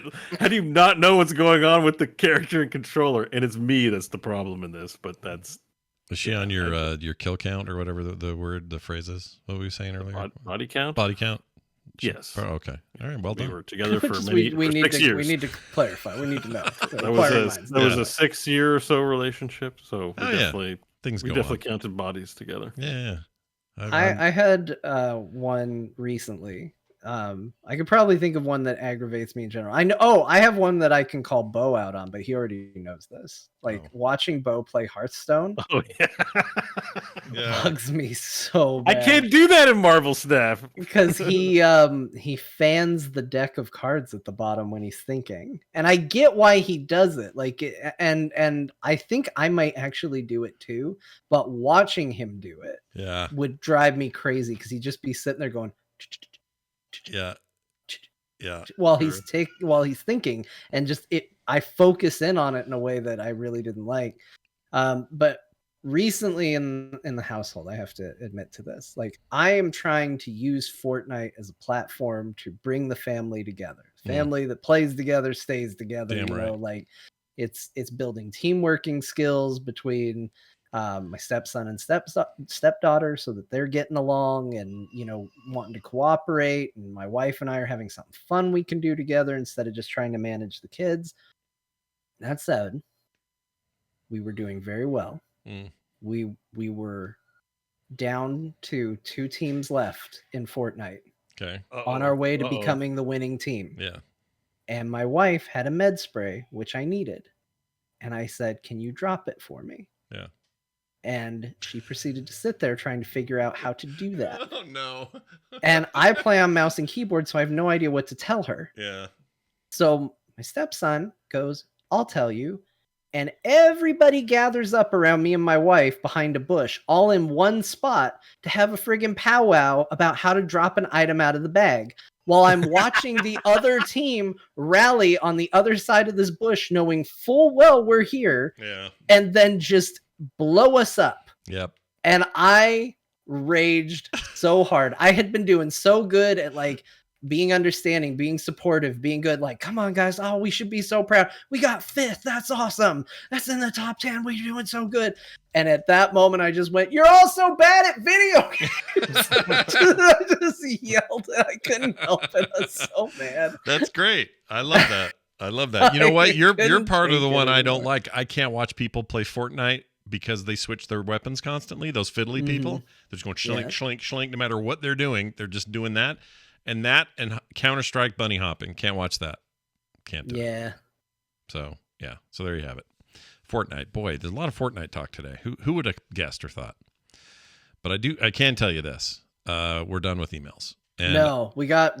I put it back on the show because there's no way we called literally every texter and emailer Wes. Yeah. And we don't read Wes's text on the show. Yeah, I was going to bring that up too. Yeah, you deleted Wes's text. Well, part of the reason I deleted it is because I realized it's a giant bag of holding in terms of like I promise. Bo Schwartz promised not to I'm not going to say anything about it. I'm going to stay quiet. I will stay. I will be as concise as humanly possible and polite and nice, right. and not debate lord it up. Well, here's what Wes says. He says, "Love the show. Bo is terrible at math." This is what he said. The VA for voice. What is it? VA. VO. Oh, voice acting for Bayonetta getting paid $4,000 for 5 sessions isn't $15,000. It's $20,000. Once again, love the show, Wes. There's been developments in that story. Bo, I'll throw it to you. Concise away. I did go back and listen just because, again, along with the theme of the beginning and the pre-show for the people who missed it, I tend to think things are one way in the universe and they're a different way. I did literally say, 4,000 times, the number of sessions is 50. I did say that. I did math wrong. Yeah. Like if you didn't have the full context and you heard me say, I literally said it. So thank you for the correction. Bad at math, whatever. I didn't, even though I said the phrase that way, I actually didn't do the math. I didn't do 4,000 times 5 is 50,000. Right. I pulled those numbers out of different articles from different sources and conflated them all when I said my sentence. Yeah. So 15,000 got batted around somewhere. I don't know exactly where. And so did the 4,000. Right. So thank you for the correction. You're right. But I'm not that bad at math. But certainly when you're speaking like we do, we could whip out the calculator, but we, Yeah, what fun is that? I try to. I think I've gotten some things right. I think people liked my Excel spreadsheet of the win rate calculator for Heroes of the Storm. I had an article published about it. Like, I can do math, guys. I don't want to get too precious or sensitive, but it's okay. Have a laugh at my expense and enjoy. Yes, you're definitely better at math than me. Yeah, I think you both probably. And that even says Scott, a lot. Who's going to give everybody on the planet $15 million, is better at math. Than me. That was. Oh my gosh, what a faux pas that was. So the problem is, like, because chat room is just asking clarification. Was it your math you were just quoting? Yeah. I wasn't quoting anything, and I wasn't doing math. I was just pulling the information in my head and putting it into sentences. Yep. And those sentences turn out to be wrong, but I say them with the conviction of someone who's right, as we've established a few times on this show. Yeah, I've been self-aware of this for a long time. The apple doesn't fall from the tree. I've a parent like that. So, I realize that it's hard for you guys listening and trying to follow along in some meaningful way when the person that you're listening to can't even speak properly. It's difficult. So thank you for bearing with me and for all the support over the years. I appreciate it. Yes, and thank you, Wes, for letting us bounce your text around today as if it was a volleyball and then finally read it. Thank you for all 5 of your texts today, Wes. Indeed. Also, Bayonetta seems to be getting stellar reviews. Everybody really likes it. So there's that. So boycott failed. Yeah. One other thing I was going to say, it is sort of a big deal for some people, but Warzone 2 is live tonight. So is that Modern Warfare 2? I'm so curious about it. Yeah, I'll tell you this: the Modern Warfare 2 campaign part of the game, the video I've seen from that, I think is kind of mind blowing. Like visually, looks so good. It's like, crazy. It makes me want to play. The facial expressions, the lip syncing stuff, this is next level business. And I don't know what happened over there, but they've clearly meant to make some noise about how this is maybe a new era for them. Also, the early reviews are extremely good. And I can't believe I want to play Call of Duty, but I do a little bit. But it's beautiful. That's just the thing I wanted to say about the engine. That is freaking gorgeous. I don't know if it's still 300 gigabytes or whatever the hell it was last time, but it looks crazy. I was watching the cutscenes, the facial expressions, the mocap, just it's unbelievable, detailed and micro. It looks the opposite of even the best efforts still look kind of statuesque in comparison to what they've done here. I'm just like, whoa. It's outlandish. I don't know. I may have to check it out. I don't feel like spending $80 for a video game, but I don't know. I wish listed. Maybe it'll go on. Well, it's Activision Blizzard, but maybe it'll go on Maybe sale. it'll be on Game Pass whenever this merger happens. That'd be great.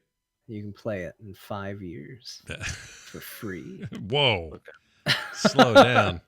That's amazing. But anyways, it's impressive to look. One of the things about this game, though, is that you don't have to buy it to enjoy it. It's like, 8-hour campaign. Somebody will make Modern Warfare 2 the movie on YouTube, and you can just watch it. Yeah, do that. Do that. All right. Well, that's going to do it for today's show. Thank you all for writing in, for sending us your emails, your texts, all that stuff. If you'd like to do more of that, you can. 801-471-0462 will get the text to us. And if you're trying to send emails, talktothecore@gmail.com. Big thanks to everybody who supports us on our Patreon, patreon.com/core show. Please head on over there and become a patron today so that you'll never get commercials. You'll have pre-show content every week and all the monthly benefits you can stand. Those are just a few of the reasons why being a patron of this show is a benefit to you and us. Go check it out, patreon.com/core show. frogpants.com/core for everything else you're looking for. So go find it there. As we leave, we like to hand the mic to Grandma and let her tell us what we played this week so you could all be reminded what games you need to buy. Take it away, Grandma Jagger. Oh, Attention that some of you don't know what we talked about in the show because you have us on as a second screen experience. And you don't know what we were talking about and we didn't say it enough, so here's what we played. Again, Bo and Scott played Overwatch 2. John told me it's very important that you know he did not. They all played Marvel Snap, proving that anything with the word snap in it is a good game. And then Scott played Red Dead Redemption 2, and he played Despots game and Brotato. Everything about that was hilarious. John's still playing Fortnite for some reason. He's up to the 10th Final Fantasy. He was gifted and he played Necrosmith. And he played the Rare Replay collection to make the people in chat happy somehow, without even knowing it. He also played Prodeus. It's a very good shooter game. If you want to know the very good shooter game, that was it. And Bo played the stuff I already said. Okay. Well, there you have it. Well Thanks, done Grandma. as always. Yeah, thanks, Grandma. Grandma's awesome. We'll be back next week with more with Grandma in tow. We'll see you then. Bye, everybody.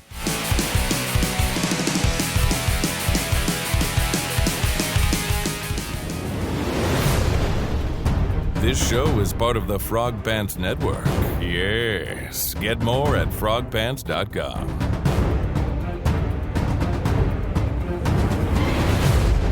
Systems overpowered. Oh, easy there, Hammond.